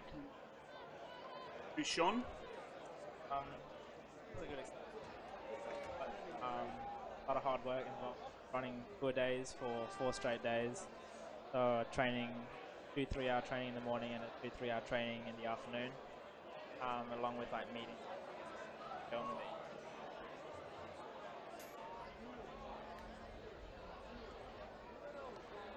A lot of good performances all around. That was good performance all around. I saw a lot of different people making plays. Any WA debutants that we're looking forward to making an appearance in the Outback team? Do you mean like first time being Outback or first season? Both, mate. You tell me who you think was the standout from WA that we can look forward to seeing in the green and gold. Braden Lilcott, it was his first season just in general, and also his first Outback camp. He played well at the camp and should be pushing for selection. Thomas Pascoe, he's been playing for a few years. It's his second Outback camp. He too would be pushing for selection along with like Lockie Pink. Mitchell Crooks, who's played for the Outback team for 3 years, gone to a World Cup, a qualifier, started when he was 15 years old. He was also like 8 foot and 400 pounds when he was 15 years old, mate. Yeah. I believe selections are up tomorrow night. Yeah, I do hear that some of the players are hearing if they've made the team tomorrow. Yes, excellent. And you're off to Mexico. Yeah, hopefully. I think we've also got a camp the week before in preparation in the US, perhaps like in a college in Texas. Somewhere, so that should be an experience. Then we have to bus down to Mexico. And putting up with Coach Hollywood for that long in camp environment is, how does that go for you? I didn't actually talk to Coach Hollywood much throughout the camp because I was with the running backs, but he seemed like a very very pleasant coach. Had a lot of knowledge. I interacted with him a little bit over special teams. He had a lot of knowledge just to give out, and yeah, seemed like a great coach all around. Got to say that today, at least until the selections are done tomorrow. Yeah, he's in the live stream chat, mate. So if you don't give him a compliment, you're in trouble. So there's an insight into the junior Outback. So a lot of things happening in Australian gridiron at the moment, not just the West Bowl, but we also have the upcoming women's and men's national championships, and the juniors, as we saw, they'll be going to Mexico. Yeah, very, very exciting times for gridiron in Australia in general. Always on the up and up. I mean, a few years ago, who would have thought you'd be able to watch a gridiron championship game from across the country, but now it seems to be the norm. Yeah, I remember a few months ago last year, in the morning, I was watching the Queensland Sun Bowl on Facebook as well. Just gives great insight into the development of football all across the country. Look, it's fantastic sport, and we love welcoming new people to it. So if you're new to the sport and you're just watching the live stream now, feel free to ask any questions that you have. We are able to see your chat, and we're happy to answer any questions you have. There you go. Hollywood's going to give you $100 money, so well done. No, I think the $100 is coming my way for prompting Munya to talk about him. Or is that 100 each? We'll sort it out later. Looks like the officials have taken the field, so we're about to get under the way in the second half of the West Bowl here.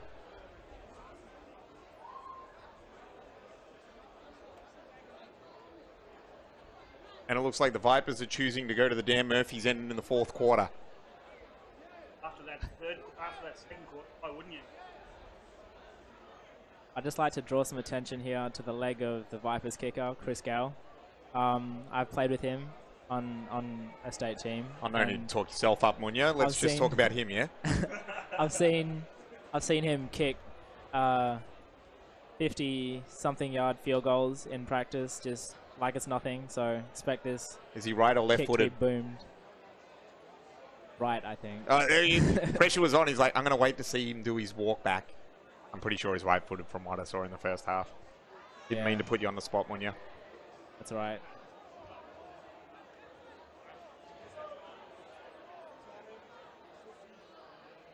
So people have said shout-outs to the fact that the internet's finally been rolled out in WA. Takes a while to get all those cables over here, I know, but we do manage to get streamable internet at the moment on the West Coast.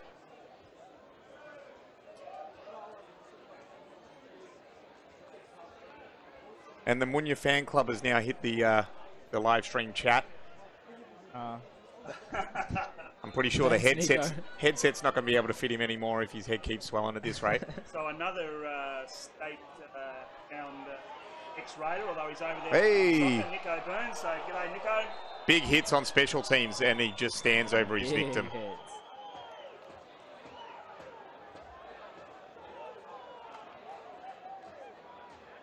Everybody likes a big hit on special teams. Siobhan clearly likes a big hit on special teams. If you can see him in the bottom left-hand corner of your screen there. Showing some love for the hit that was just put on the field. We're about to get underway in second half action. Swan City Titans offense taking the field, heading towards the apartment ends of Dorrien Gardens here. Again, we're extremely grateful to be at Dorrien Gardens for our final series. Third year running that we're here. And the Perth Soccer Club and everybody involved has been great to us.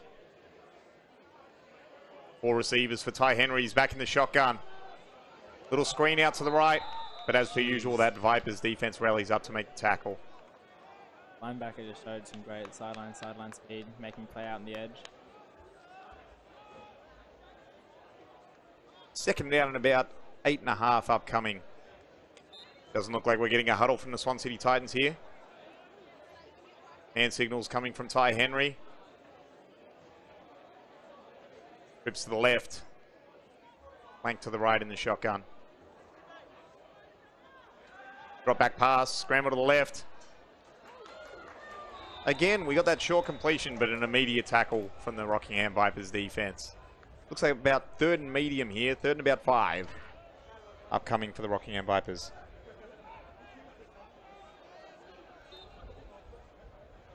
Those of you asking, Dorrien Gardens is the host of our final series only. We don't play any regular season games here due to soccer use, but we look forward to every February coming out here.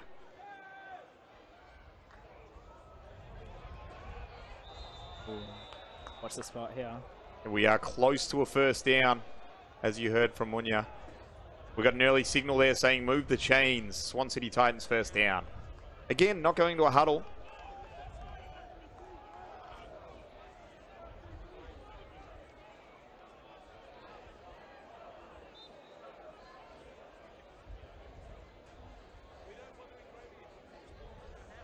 If you think we're late answering your questions, I think there's a slight delay between when we're talking and when you get it to your ears as well. So I see some of you in chat are helping each other answer questions, and we appreciate that. Flags and whistles And we're awaiting a signal, but it looks like the offense broke. Martin Muck about to make the call. He has said it's against the offense. So after getting a first down, we're now going to end up with a first down and long. Swan City Titans behind the chains. Well, start's always a terrible way to keep a drive moving along. They tend to just stunt the momentum of the drive a little bit, forcing you into a long situation that previously be in. Hey, it looks like they might get it back though as flags come out on the snap. Free play for the Swan City Titans. They throw the ball deep. It's picked off. But this one will be coming back as there is already flags on the field and it looks like the Rockingham Vipers D-line went early. So Ty Henry seeing the flags, knowing that he could just take a shot.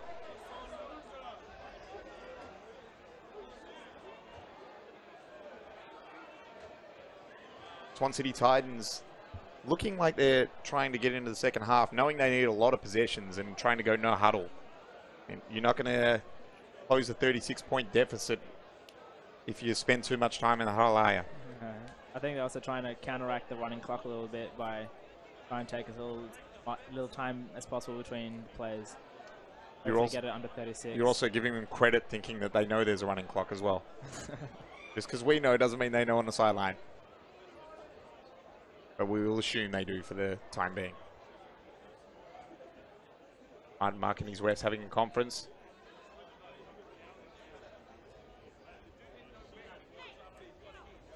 As you can see by the shadows all over the coverage at the moment, we have beautiful lighting here at Dorrien Gardens.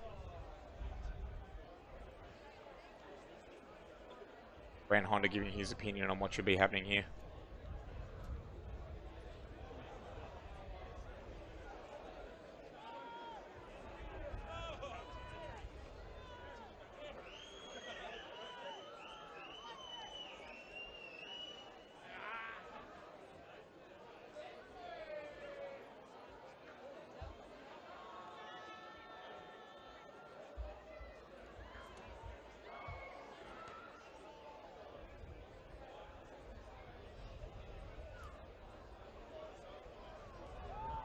Like offsetting penalties.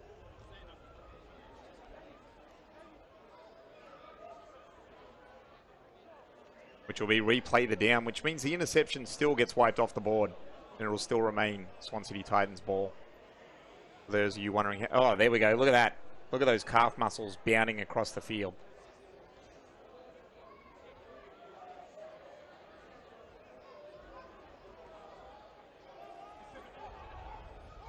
Not sure what the call was against Vipers, but I'm judging by the fact that number 22 is being escorted off the field. It might have been just a bit of back chat that was called against the Vipers there. Nate Lansdale looked like a bouncer dragging a man off the field there.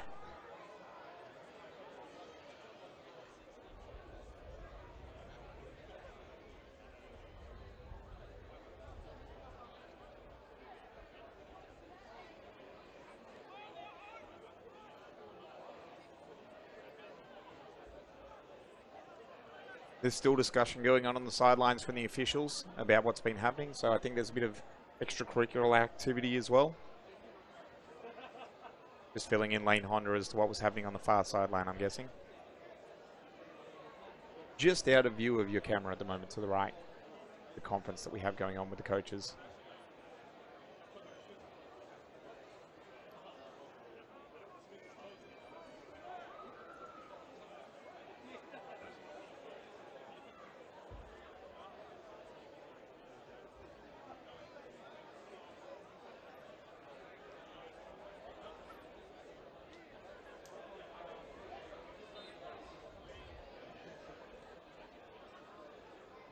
Looks like we're ready to get underway again as the officials return back to their spots. The Swan City Titans break the huddle.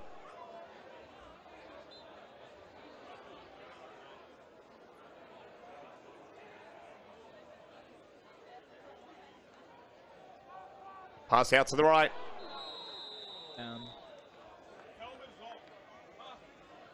Great job by the D lineman. Even though in his rush he wasn't able to get to the quarterback, still managed to get his hands up and affect the pass. And it looked like the coverage was thereabouts as well, so it would have just been a short completion and a quick tackle, as we've seen most of the day from the Rockingham Vipers secondary.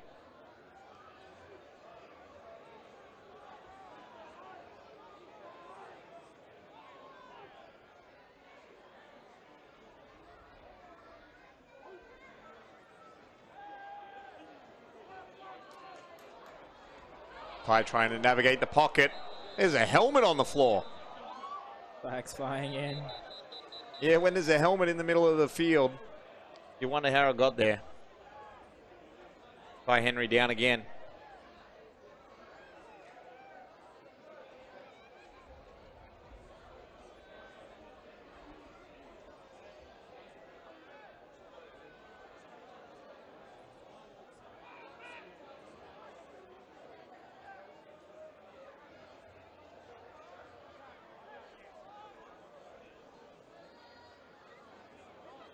So far in the second half of proceedings, the most dominant team has been the officials. Making an impact on every play they are at the moment. Martin Muck and his crew. We talked about a running clock and a quicker second half, but if we're stopping the clock for penalties every time, it's not going to go that quick at all. Yeah. It'll be past Munya's bedtime by the time this game finishes at this rate. I'll be unfortunate not having to leave the commentary early.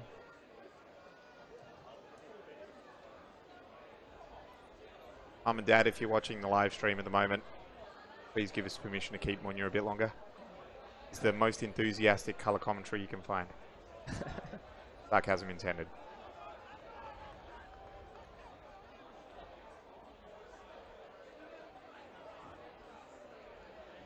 There we go, another penalty against the Rockingham Vipers. Action.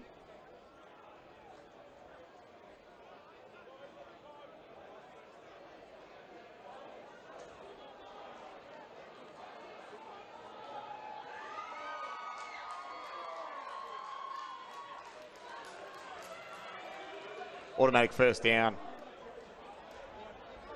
And the Swan City Titans have gotten across half field, purely based on penalties. Yeah. Sometimes you'd rather just... I don't know. Oh, that was very, very informative there, Munya. Was... There's more flags flying in the air. Oh, and out comes the bouncer again. Nate Lansdell dragging another body off the field. It appears Vipers defense. Oh, and there's another flag. Very animated in their protests of these calls and resulting in a landslide of penalties. Look, and let's be honest, when you're up by 36 points, how much crap do you actually need to talk to the officials? Not much. But they're still having a crack at it anyway, aren't they? Yeah.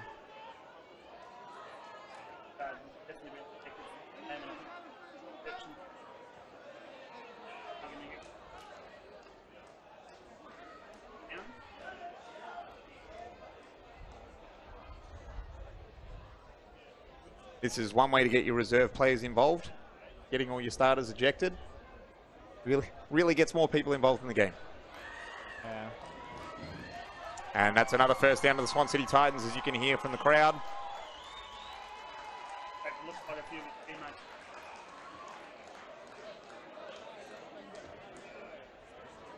Can't exactly hear what he's saying up here in the commentary booth, but you could imagine. It looks like we had another It's not 30 yards marched off there, so that wasn't just one penalty, that was two.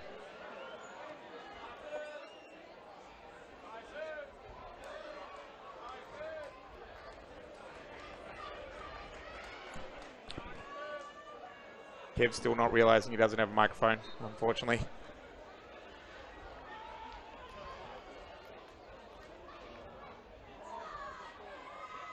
By Henry dropping back, looking for that crossing route in the right flat. It's there. I think he's tackled just short of the end zone. We could have first and goal upcoming here. I think he might have achieved a first down on that. We'll wait for the chain crew to set up for this. We're up on the line of scrimmage. No huddle again. Chains are still up. Might be just short of first down by the looks of it.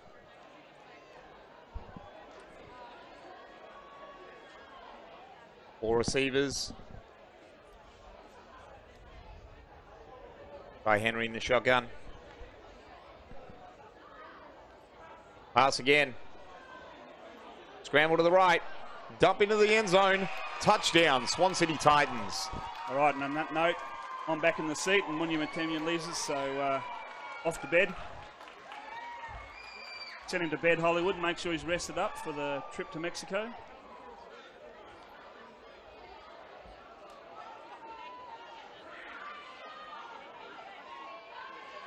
So about 10 yards of offense through the air on that drive and about 17 flags for the Swan City Titans.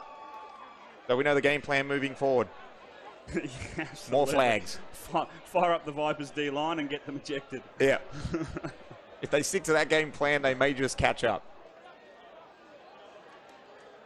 James Pritchard there obviously taking big exception to being ejected and giving off a couple more penalties on the way out the door. So certainly 45-yard turnaround on that one play. Certainly makes it a little bit easier for the offense to score. Two-point conversion upcoming. Trips on the right. Single receiver on the left. Looking to the left. Oh, and it's taken in the end zone. So that'll make it 42-14 in favor of the Rockingham Vipers. But that's back-to-back touchdowns from the Swan City Titans. Absolutely. And finishing the first half with a touchdown and opening the second half with a touchdown. Oh well, except we did have the Viper Javon special with the time running out.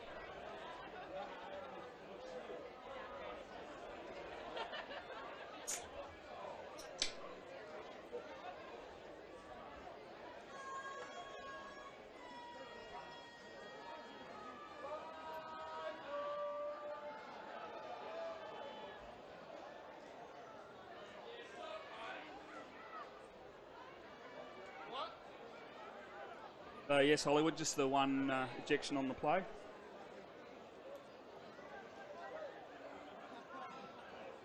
But certainly probably continued on even as he headed towards the stands. So we have an onside kick coming. We see a bit of a bunch formation from the Titans here on the kickoff as they slowly spread out now. Well, their last attempt was not quite successful with Jake Frittenbelly jumping on the ball.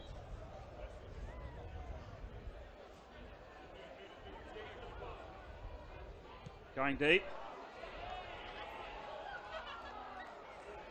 Back going to the end zone. Vipers. So interesting there. Siobhan probably expecting the onside, so came up and in the end it actually ended over his head.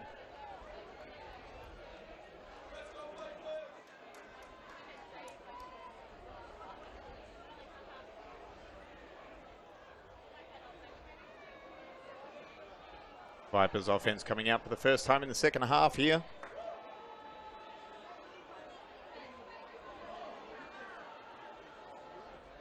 Well, I'll be interested to regain some composure here, and Benny G will be talking to his guys and tell them to get back to playing football. Look, luckily it was the defense that was being a bit boisterous and not the offense, so let's see cooler heads prevail. Back to pass. Looking for Siobhan. Full crowd again underneath that cover three. Ball was just a little bit short and incomplete.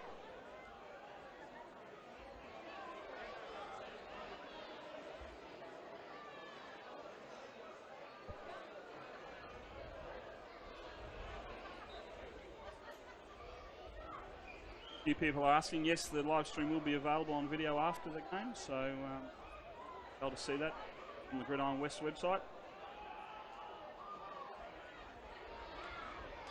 Nice throw for the first down. Ben Gastrov into the right flat. Yards after the catch, move the chains.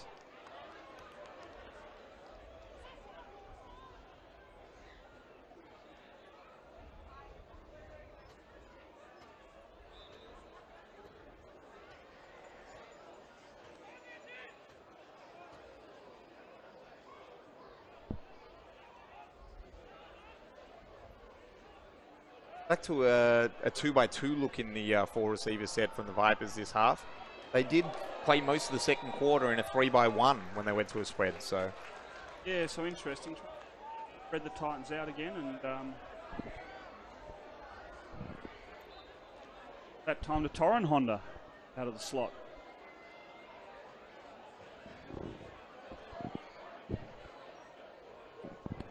That's how you know the Vipers are ahead. They've actually thrown to Torren.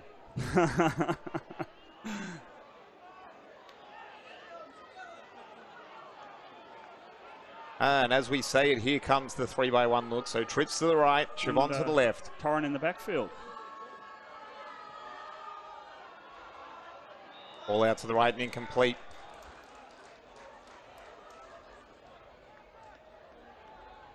Third and about 8.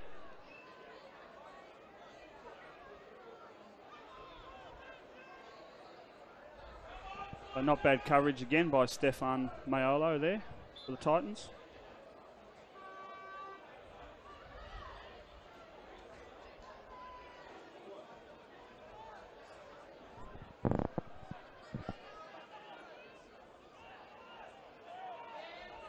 Four receivers, 2 to the left, 2 to the right. Brandt and Siobhan on the same side. Brandt drags over the middle. Time. Breaks a tackle. Gets to the outside. He's well beyond a first down, and the chains will move. So again, another good catch, and about 10 yards after the catch. So certainly dangerous once he gets into the open field.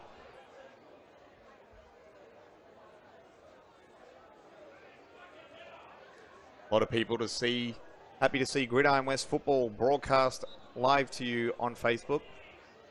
Thank you for thanking us and the crew involved.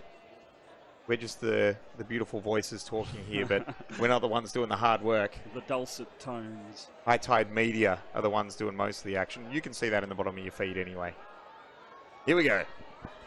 Oh, nice spin move. Oh, so Brand Honda's got... In fact, it's Torren Honda.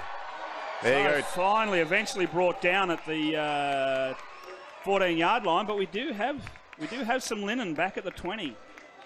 About a 35-yard scamper pending penalties here. So again, I think that... And showing that Siobhan's not the only one that can bust out a spin move. Yes, absolutely. And it's, the moves evolved there from Torren.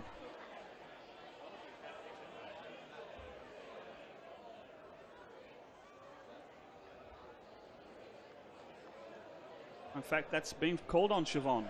Block in the back.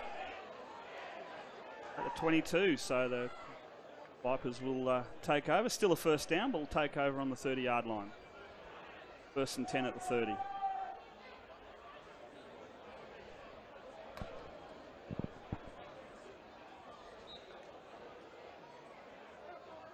Brent Siobhan to the left. Ben Gastron looking to the right. Oh! Off the hands and incomplete. Was open down the sideline. Probably again just a touch overthrown there, and look better to have a quarterback that can overthrow than underthrow. Oh, absolutely. If you're going to miss them over the top. At least then only your receiver's got a chance to catch it, or it's going to be incomplete.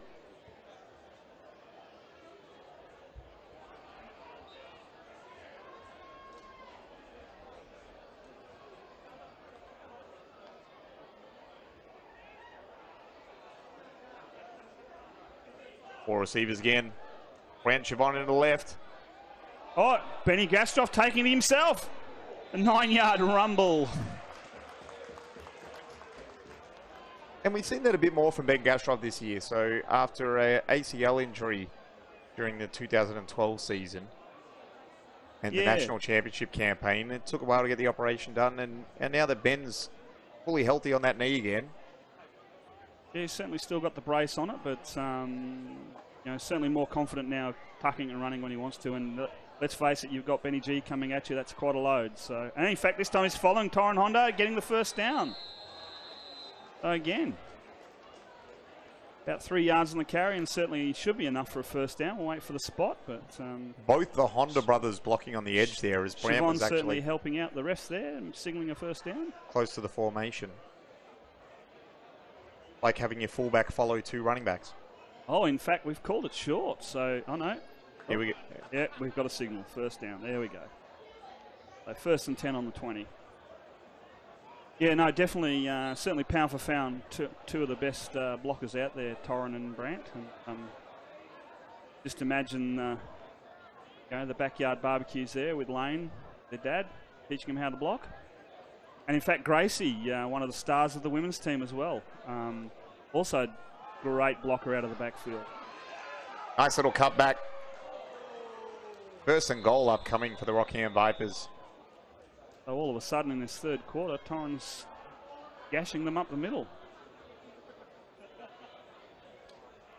When Honda comes out, Vince comes in. Makes you wonder whether they're going to leave Torren in the backfield or put Vince in the backfield. It'd be a shame to take Torren out of the backfield at this point and give the touchdown to someone else. Yeah, no, he left him in the backfield now, but in fact the Titans have called a timeout, so certainly a regroup and maybe an adjustment now that they've opened up in the middle there a couple of times. Look, I tell you what, I wouldn't want to be calling a timeout whenever Brandt leaves the field. Gives him a chance to get some air and get back in.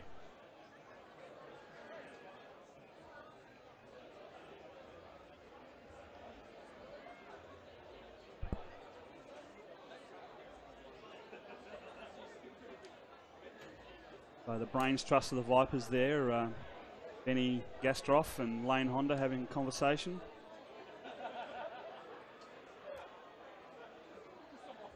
What do you think will work, Coach? Anything? Combined age of about 480 between the two of them. Well, certainly football age, that's for sure. Between the two of them, a football IQ off the charts.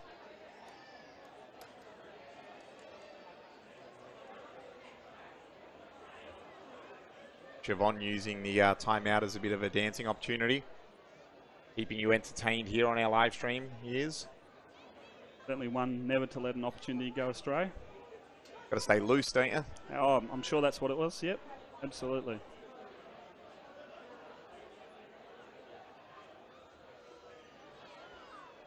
Brandon actually looking a little bit shook up there on the sideline, so just self back into it. I think he's done it to himself. All that killer blocking on the edge. Maybe Benny G just hit him in the back as he was rumbling for that first down, mate. Yeah, come on, get out of my way. You're not quite quick enough. Yeah. Either get out of the way or get run over. A drop back pass.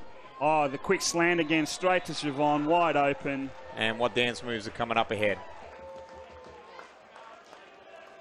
Ball to the ref. Nothing fancy yet, just getting back to the huddle. That takes it to 48-14. And again, the Vipers scoring at the Dan Murphy's end of Dorrian Gardens. Big boy coming out. Normally goes into the backfield. Oh, no, just a centre change it looks like at this stage. Could have a delay game while we wait for Mex to get off the field.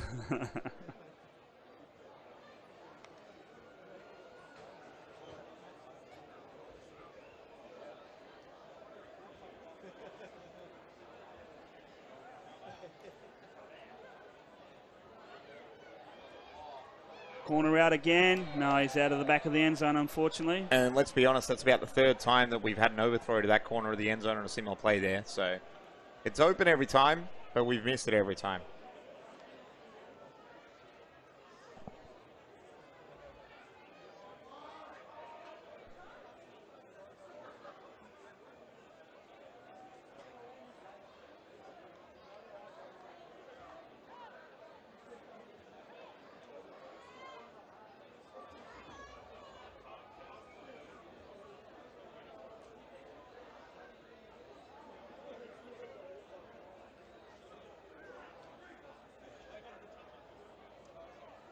So the Titans certainly getting some practice at kick returns tonight.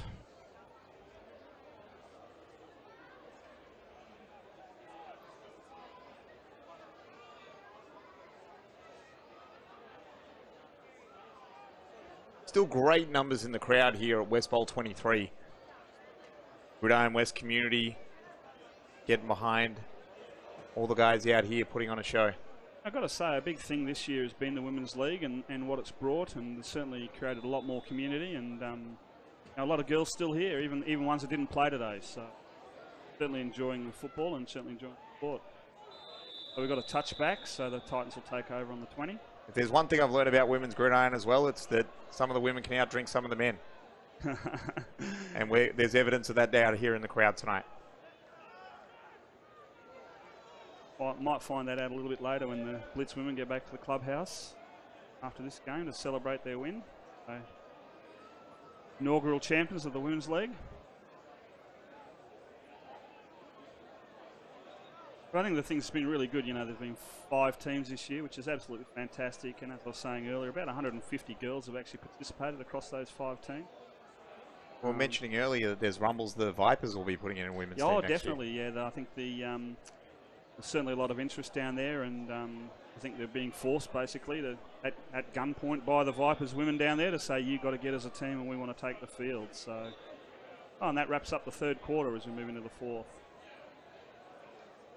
So that'll be certainly great to have 6 teams in the competition next year, and a lot of work done behind the scenes by a number of people, and certainly Kelly Hopkins needs to get a mention, appointed as the women's director, and a lot of coaches have been involved, and certainly ran some open coaching at the start of the season, which really got all the girls together and created that community. And I think saw that again today, even after the game, where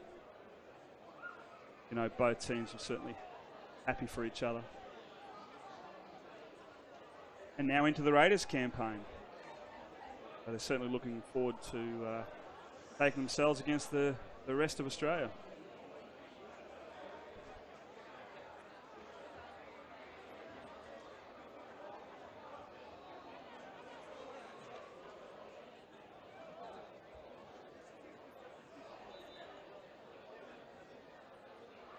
Swan City Titans back on the field. That was a quick 3rd quarter. Well, I think we might be having that running clock. Ball into the flat. So Tackle again, in the flat. Same old, same old. We'll give you the flat and then we'll come up and smack.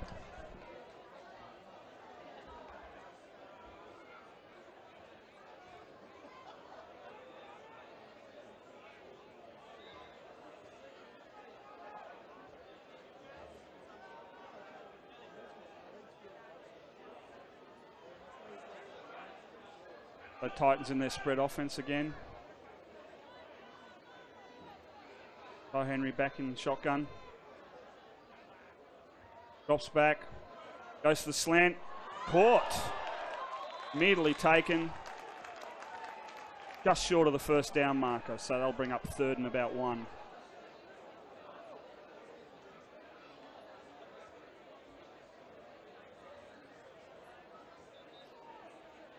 So a couple of good completions there for the Titans. No huddle again. Hand signals coming from Ty Henry.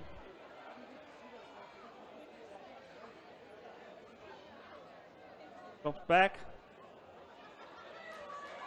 Crossing route. That'll be enough for a 1st down.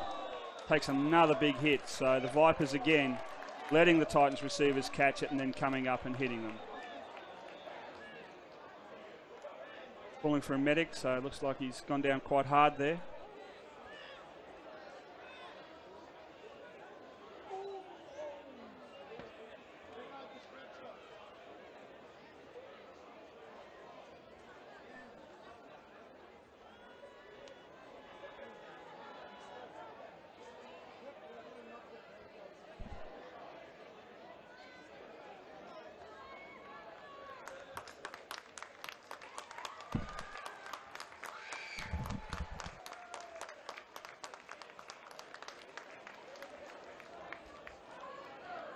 The Titans receiver being escorted off the field after that hit.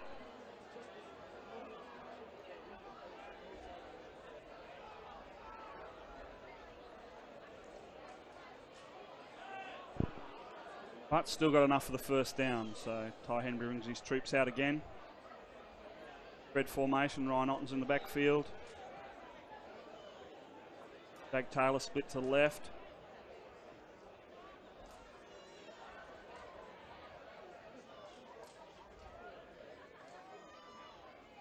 Drops back, under a bit of pressure. In fact, picked off.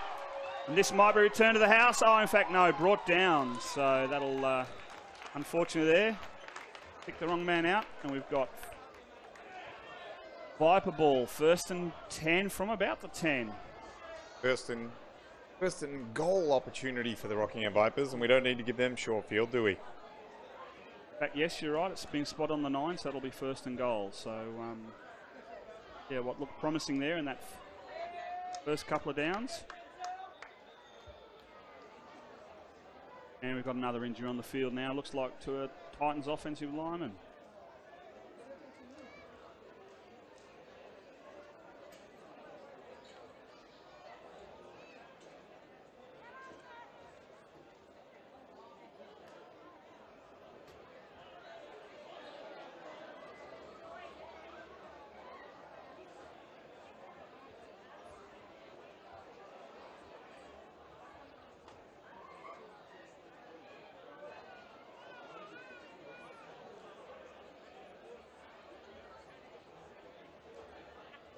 An injury timeout as they attend to the Titan.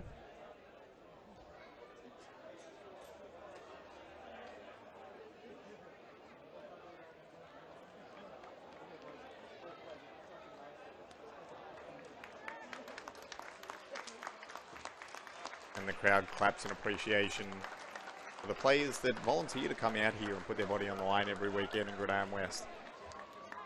Something a lot of people don't really understand is that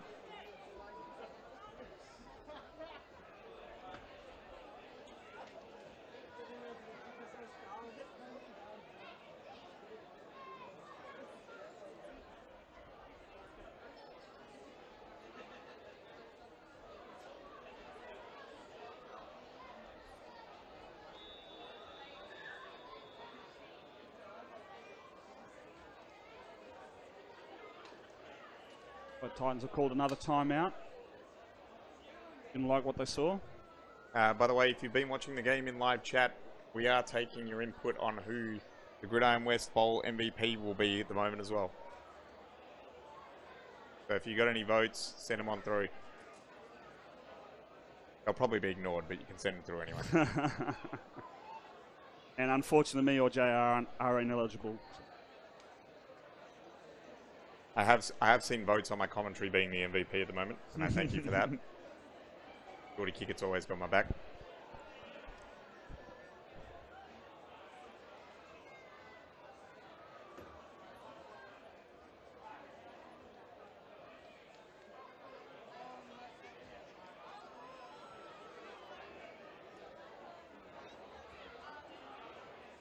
I'm guessing Lachlan Gilbert must be out of town at the moment, judging by the fact we haven't had a streaker at the West Bowl for the first time in a couple of years. Well, it's something we have. Yeah, it's right. It's normally something we look forward to, isn't it? But I think he's actually. Oh, throw into the flat. The method afterwards falls forward for a couple of yards. Lockie Gilbert, so certainly a well-known streaker in Gridiron West, but I think there was even some nudity on national television when absolutely. he was on Survivor. Well, I was going to say, you know, everyone was quite surprised on that first episode of Survivor when Lockie got his gear off. Everyone except anyone that's ever seen him in Gridiron West. I think he's actually over in Bali at the moment, setting up his adventure tourism project. So come on, give it a plug properly. Oh, hurdle from Torren Honda. So just yes, short of a touchdown. If you're going again at running back, tearing it up. If we're going to plug Lachlan Gilbert's company, we're going to do it properly. Have we got a link? We got a name? We got anything? Oh, I better look that up. Stay tuned. Not just Gridiron West action, but adventure tour details with celebrities and Gridiron West stalwarts.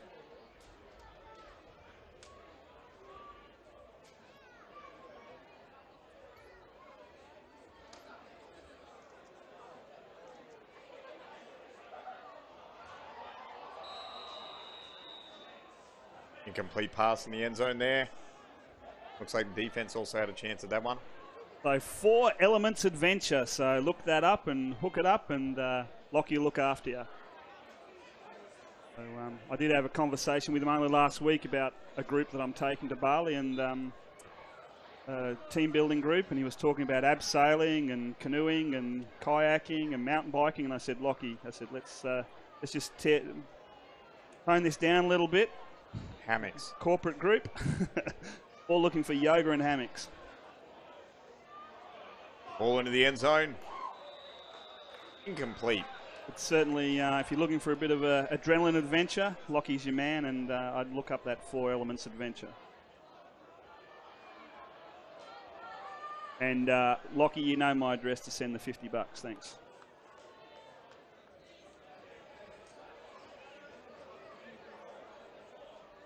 Change of possession here. Swan City Titans taking over deep towards their own end zone. If you haven't figured out by now, commentary team is happy to plug anything at the moment. Thanks for the shout out, Nico. How's the soccer going over there, buddy? We're certainly missing you back here in Gridiron West. Oh, in fact, we're going for it. There we go. Pass from their own end zone here. Into And the he flat. completes. Has he got, oh, no, great work again. So Close to a first down, though. We will await the spot. Gives the Titans in offense fact, we've some, given him a first down. So there you go. some definite breathing space. At least this time, Ty shouldn't be dropping into his own end zone.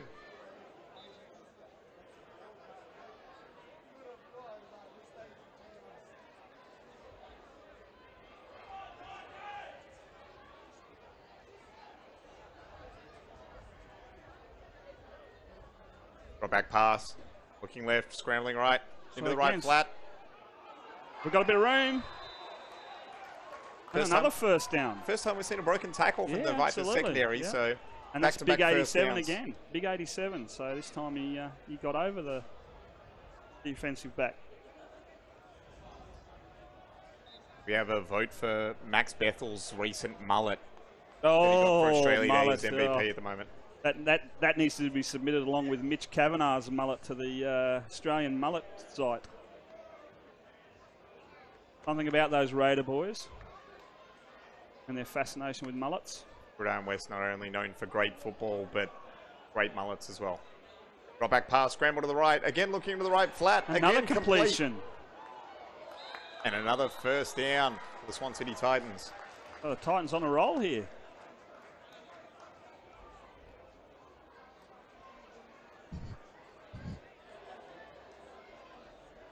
More guest commentary in the booth at the moment, coming from Tyler Rogers. If you hear a young infant voice in the background, he's on producer duty at the moment. He said he's monitoring the cameras.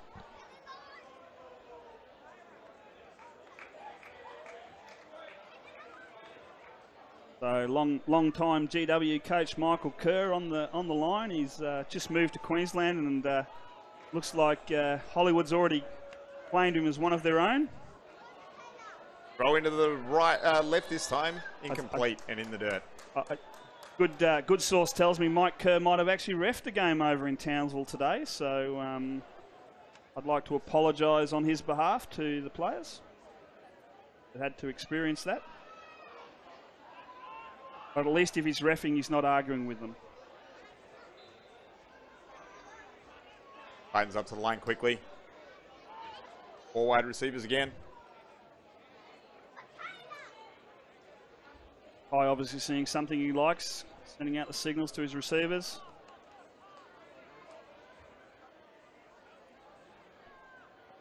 Oh, in fact, he went for the handoff. I don't think the running back realised. He's picked it up. He's flipped it into the outside. Wow, big play. And Jake Taylor's got some room. He might go all the way here. Oh, in fact, last line of defence. Grand Honda coming Grand up, Honda, of course. saving the Vipers. We've got a Viper down on the field by the looks of it. Grabbing at that hamstring. So again, that shows you the value of Ty Henry there. A broken play. Didn't get the handoff in the backfield. Picked it up. Kept his smarts about him. Rolled out to the left and completed the pass to Jake Taylor, who did the rest. Not sure that's the way that play was drawn up, but probably the most successful offensive play for the Vipers, for the Titans in this half. But I think, again, that's that value of Ty Henry there. He can certainly take a broken play and make something out of it. And as you know yourself, when you're playing defense against those broken players, sometimes they're the hardest ones.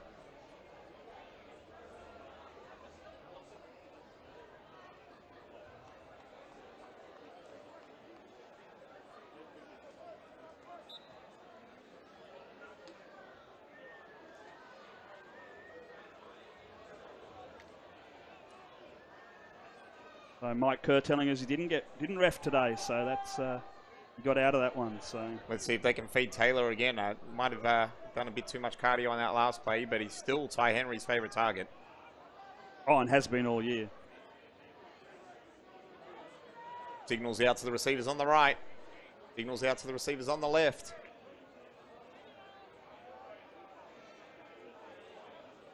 Vipers in soft coverage again. by Henry, scrambling out to the Scrambling right. for his life. Throws it deep. Going to be picked off by Torrin Honda. That's Brand. Sorry, And here it Brand comes. Honda. He's Broken a couple of ball in tackles, hand. and he's going to go all the way. Brand Honda Oh, no, one more cut. Oh. had an opportunity to not only score on offense for multiple times today, but an opportunity to score on defense. And has taken the ball all the way down to the red zone. I don't know if he's hurt there or if he's just tired and having a bit of a rest. That'll be Vipers again. 1st and 10 from the 20. Brand Honda might have injured his back carrying the team today. Definitely been a star on both sides of the ball.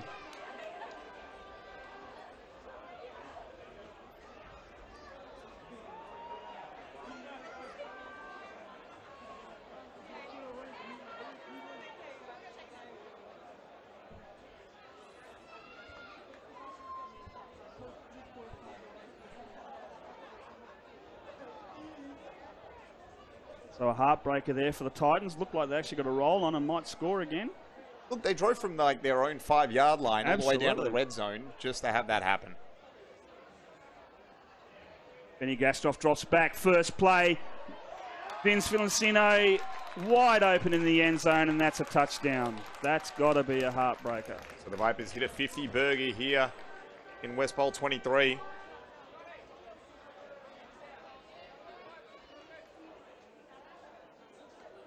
(54-14) with the conversion to come.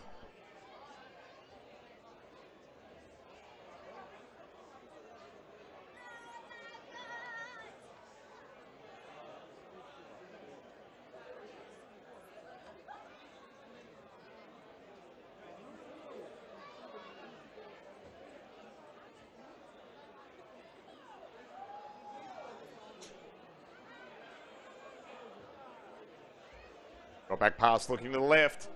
That's that play that they've missed down in this in the Dan Murphy's end zone about 3 times. They've now missed it down in the apartment end zone. Been open every time though. Absolutely. It might be something Benny needs to work on in the off-season. Look, when you're up by 40 points, you go, you know what? Let's keep trying to get that one play right on the converts.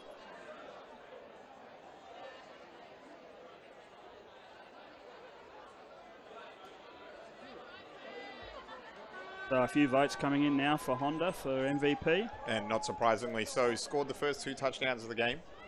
And then set up a block that sprung Vince for his long touchdown as well. So involved in the first 3 scores, tackles on defense, coverage on defense, Oh, absolutely. and an interception and a long return as well.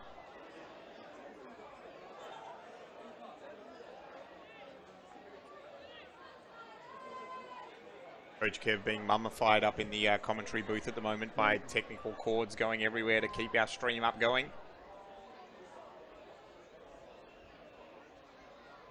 The sacrifices some people make.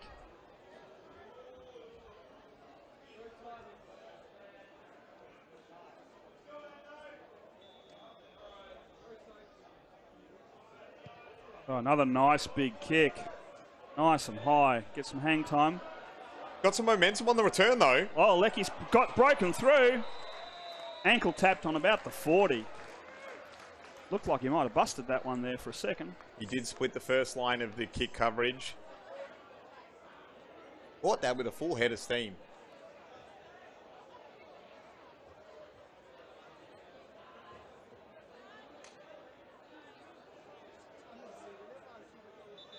Judging by the way our Facebook live stream chat's going at the moment, if a certain number 1 for the Vipers doesn't get West Bowl MVP, there'll be a riot all through social media.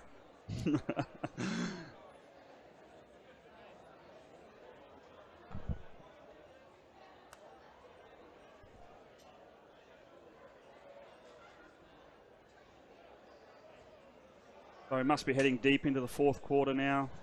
54-14, Vipers over the Titans. And it looks like the Vipers are going to go get that 4th championship and also the perfect season. Wow, even Cully getting an MVP vote. Not even at the ground, he's just on the live stream. So well done, Cully. Another long-time stalwart of Gridiron West. Big thank you again to Coach Kev Wilson for joining me up here, entertaining you all in Facebook land for our live stream. Absolute pleasure, JR. It's great to be working together for a change instead of on the opposite sides of the field. Yeah, both angry old men on occasion.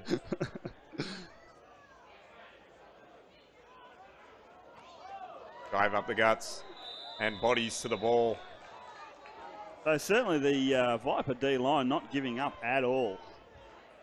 Look, when you know the clock's ticking down and they've got to put the ball in the air at some point, that's when you pin your ears back, isn't it? Absolutely. I suppose they've got nothing to lose. So it's time for the big dogs to eat. Here we go. Play action. Scramble to the left. Sets his feet up. Scrambles back to the right. Receiver breaks off the route. Wide open. In fact, he may go... Oh, another big tackle. Look, I'm pretty sure the Vipers want to defend the Dan Murphy's end of the field. Definitely. They haven't let the Titans score at this end, and it's been their favourite end of Dorrien Gardens. But it's a big first down for the Swan City Titans.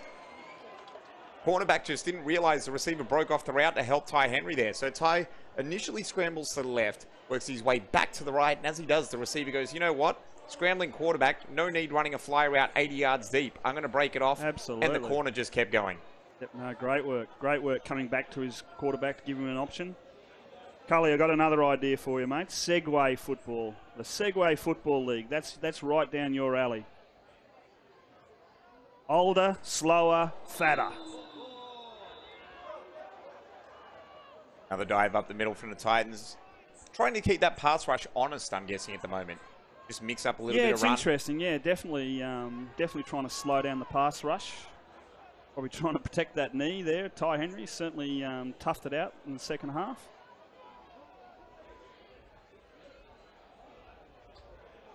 He's kept it this time. Oh, he's dropped the ball. He's picked it back up. Oh. Little dump pass. Almost picked off there, yeah. In fact, had a couple of grabs at it. But again, when the plays don't go perfect, that's when Ty Henry's at his most creative. It's worked for the Titans on this drive already with the big pass play. A bit of banter going on online between Matty James, an ex-Viper, and Chris Mooney. In fact, and that's the ball game. That's the ball game. There you go. So I don't remember seeing the 2-minute warning, but that's obviously the ball game. So congratulations to the Rockingham Vipers, the four-peat. And they did defend the Dan Murphy's end. They did defend the Dan Murphy's end. It was a shutout to the Dan Murphy end. In fact, I think it was about 40-0 to the Dan Murphy end. It would have been about that, I think. Yep. So certainly certainly very popular hunting ground here for the Vipers, and in fact now they've even claimed an end as well. So congratulations, Benny Gastroff, Lane Honda head coach, and all the Vipers. Stay tuned for the Gridiron West Bowl presentation. I'll tell you what though, you get to take home a trophy today with the women's championship game, but it's about not even a tenth of the size of the men's one. Oh yes, but it's a Super Bowl looking one, so we'll claim that. I still think we've got to put it in a complaint to the board. Oh, definitely, and even the junior one's certainly a lot smaller than the men's one. But we're demanding upgrades on the trophy size for the kids and the women.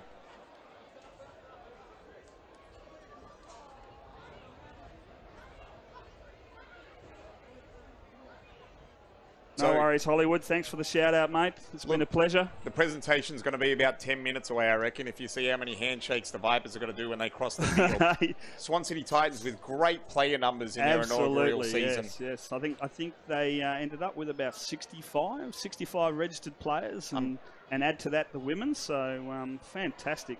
Pretty sure everybody in Stratton's dressed in blue at the moment, mate. No, absolutely fantastic for a debut season. It's not only just the numbers, but to be competitive and get to the bowl.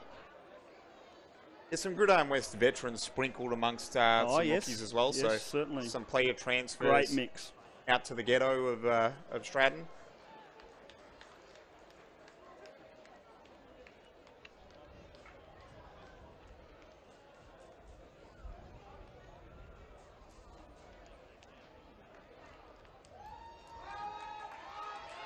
So shout out to Casey Stein there, dropped a note as well. So, and Craig Wilson as well, another stalwart of Gridiron West, now back in Victoria.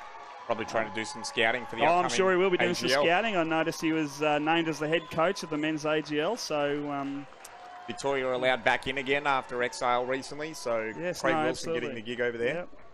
Great work. Previous Raiders head coach. He was, yes. So certainly we'll have some inside knowledge about the Raiders players.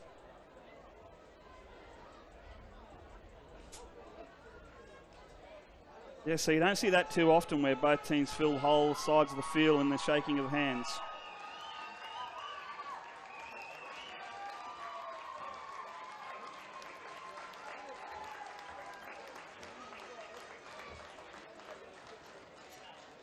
So we will have the presentation shortly, but that's certainly, as far as playing goes, concludes a fantastic day of football here in Dorrien Gardens, and great work by everyone involved.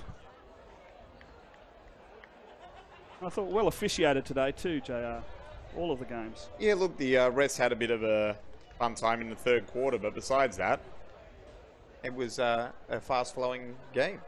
Yeah.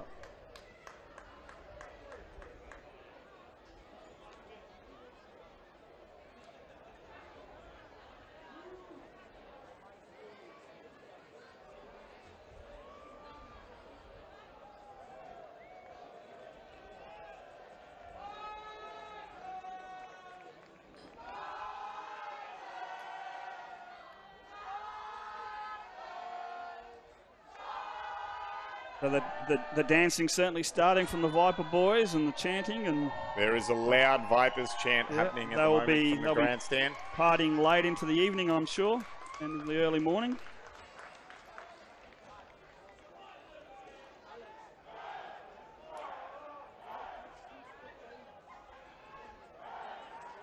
And Titans can certainly hold their head high. I mean, I know it was a bit of a blowout today, but they've certainly had a great season, and the Vipers have well and truly been the standout team all year. Great to have 8 teams involved in Gridiron West again. Yeah, absolutely, yeah. And in fact, there's talk of another team next year, so that'll be interesting to see how that pans out. So a 9-team competition will certainly add some complexity to scheduling, unfortunately, but still will make it work.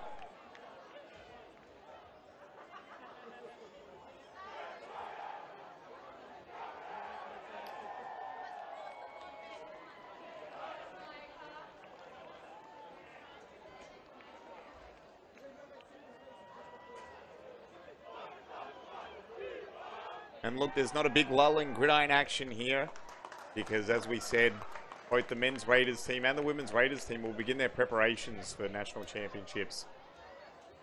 And if you can't wait until next October when Gridiron West starts again, the women's tournament will actually be hosted in Western Australia as well. So keep your eyes on our Facebook page, the Gridiron West, to find out the details of where you can watch Gridiron come this May, I believe. Yes, absolutely. So kicks off Monday, May the 28th, I think. Don't quote me on that, but certainly the Monday of that week, and runs till June the 4th.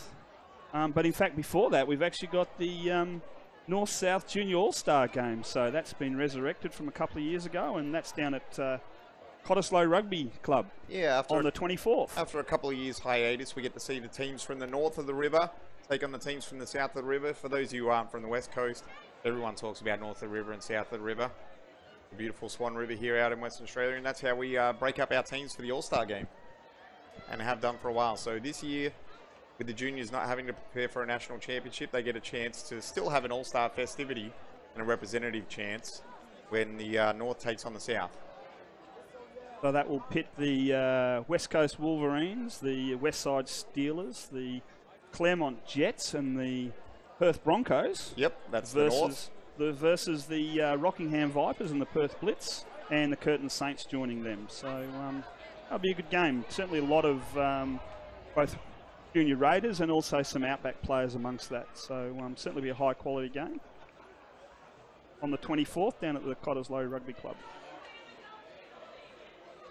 And in fact, the Gridiron West Junior Awards will be on after that at the Cottesloe Rugby Club, so certainly some big contenders for the MVPs. So a celebration of the future of Gridiron West will be had on the 24th. Yeah, absolutely, and certainly an opportunity to see some of the future stars. And in fact, a lot of the juniors have been playing up in the seniors this year as well. It's just, certainly some talent coming through on a number of the teams. And I think Gridiron West has gotten better the last couple of years at what I like to call graduating players. So having players go through the junior program and actually staying on into seniors. So we're seeing a lot more graduates at the moment throughout Gridiron West, and it's a great thing. Yeah, no, it's something the league identified a few years ago, that there seemed to be a bit of a gap or a bit of a drop-off between juniors and seniors. So we made some amendments and, to the rules around the juniors being able to play in the senior competition, and I think that's paid off with, that's certainly paid off with, as you said, a lot more now graduating to the senior competition, which is just making the senior competition even healthier.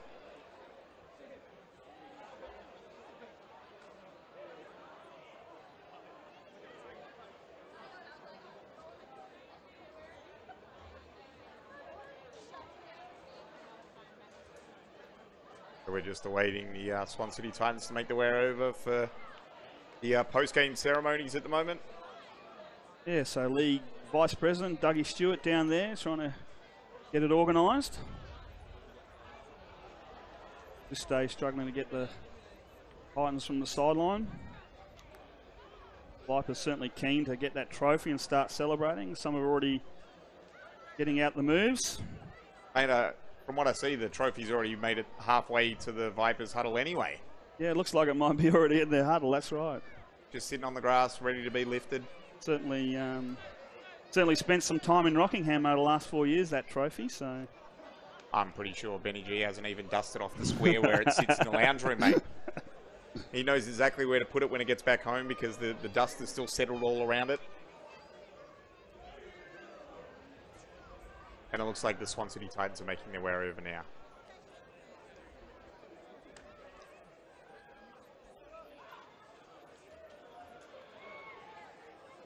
We'll hear from both the coaches, as well as our West Bowl MVP.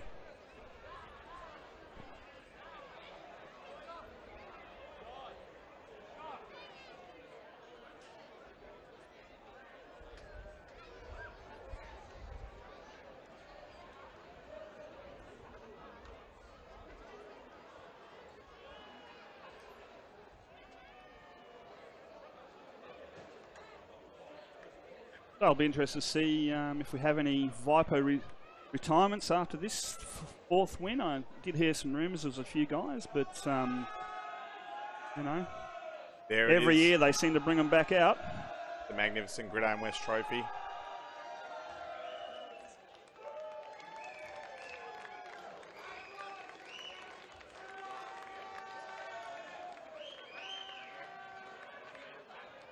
As you can see, the crowd in attendance is still happy with everything that's going on.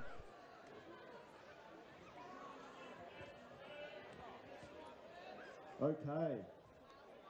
Thank you everyone for joining us for West Bowl 23. That counts 23, mate. He had a stumble there, but got there. He got there in the end. Hospitality this weekend and last weekend. Make sure you get to the bar and support our hosts. I'd like to thank, on behalf of Gridiron West, the referees for their officiating today and throughout the season. So we can put our hands together for all the referees. Referees getting congratulations, as they should. Volunteered their efforts all year. I'd like to invite Lake Rosiello to come across and say a word on behalf of the Titans. Head coach of the Swan City Titans, Lake Rosiello. Former member of Gridiron Victoria, moving over and setting up a new club. Congratulations to the Rockingham Vipers. They were awesome all day, and they're a class outfit. I'd like to thank all of our fans for coming out tonight. You're amazing. I'd like to thank all of our players, coaches, support staff, everyone, family, friends, wives. Without you, we couldn't do it. We'll be back next year, bigger and better. Thank you. So Ben Sinapati coming in late with a bit of a slam for the commentators. We'll remember that, Benny. So next time I see you. Judges around the ground. After a brilliant effort on both sides of the ball, the MVP is Brand Honda. There we go. Not a surprise there with the West Pole MVP. He's been a national championship tournament MVP. He's been a West Pole MVP. He can do anything. I just wanted to thank the Vipers and can you hear me? I just wanted to thank the Vipers and the Titans. You guys deserve a lot of credit. I think we'll probably see you guys next year again, but you guys are a really, really good team. Thanks everyone for coming, and this was a team effort, I believe. I'd like to thank Benny G and offensive line, all those guys in the defense. And Johnny's looking at me, but it was a really good season and it was a good game. Thank you. He's also won a MVP of a junior West Bowl as well. Yes, absolutely. Yeah. So him and his brother, and of course Lane as the head coach, were very big in the junior competition. So certainly graduates have gone up. And here we go, Lane Honda. Firstly, I'd like to thank the Titans, and I remember talking to Coach Lake as he started, and his attitude and the goals that he set, and I firmly believe that you guys achieved all of your goals and even more. So really appreciate the fight and the game tonight, and you guys should be really proud of yourselves because you guys accomplished a lot in this first year. And so thank you very much, and good job to you guys.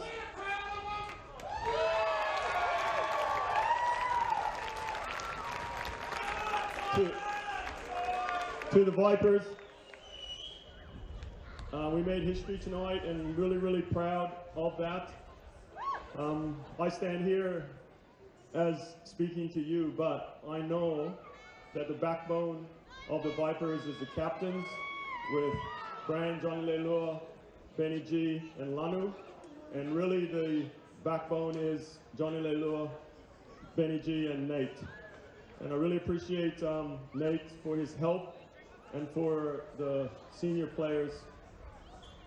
I couldn't have done it without you guys, so really, really appreciate that. I'd like to thank all the people who come to watch the game. And yeah, I love the sport. I love to give back to the sport. And I guess my attention now turns to the WA Raiders as we go forward now and as a whole state come together and take on the rest of the states. I invite everybody to come down and to train 20th of February, Tuesday at Curtin University. And that's our next goal. We will wear the helmets of our club, we'll wear our names of our family, and in the front of our jersey we'll play for our state. And that's something that I really look forward to, and that's our next goal. Thank you. Great speech from Lane Honda there. And now time. The Gridiron West Trophy to be awarded. The trophy for the 2017-18 Gridiron West Championship goes to the Rockingham Vipers.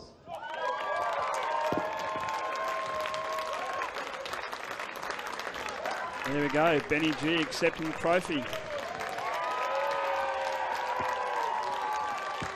So as we wrap up here, thanks very much, JR, for being part of the commentary team. Thank you very much. It's been a pleasure again. Thank you to Munya, even though he's already asleep probably. For his, yeah, you better be in bed by now, that's right, absolutely. It's not a light trophy either for those of you watching on the stream. Certainly the biggest of the three, as you pointed out before, yeah. That trophy probably weighs as much as Gridiron West Bowl MVP Brand Honda.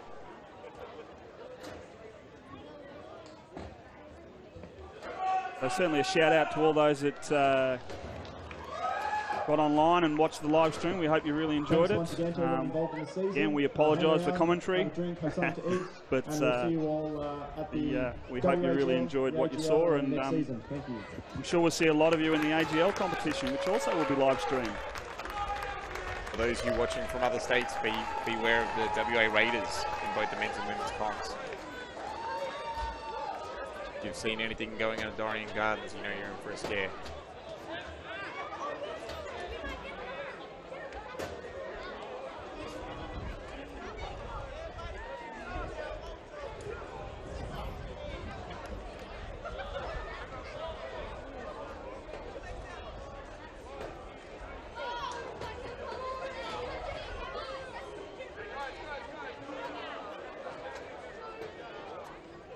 High Tide Media brought you today's coverage. We just brought you the talk in between.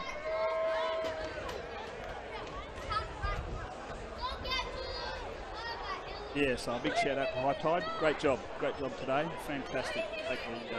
Be able to take the sport internationally. In fact, we've had people connecting from all over the world, so absolutely fantastic.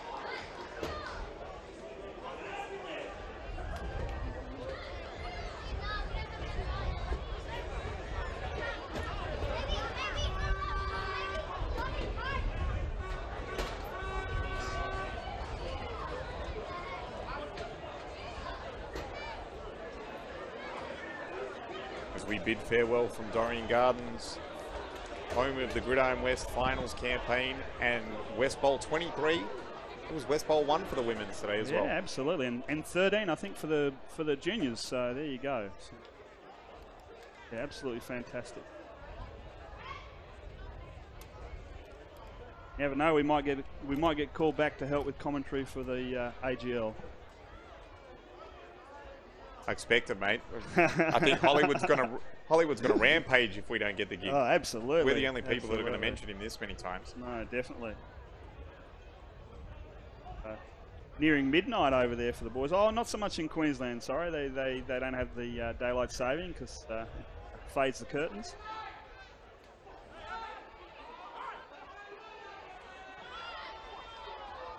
And on that note, I think we'll sign off. So, I think that's the end of the commentary. Yeah, so... You might get some more pictures of what's going on, but I think it's going to get crazy soon, so you might want to tune out.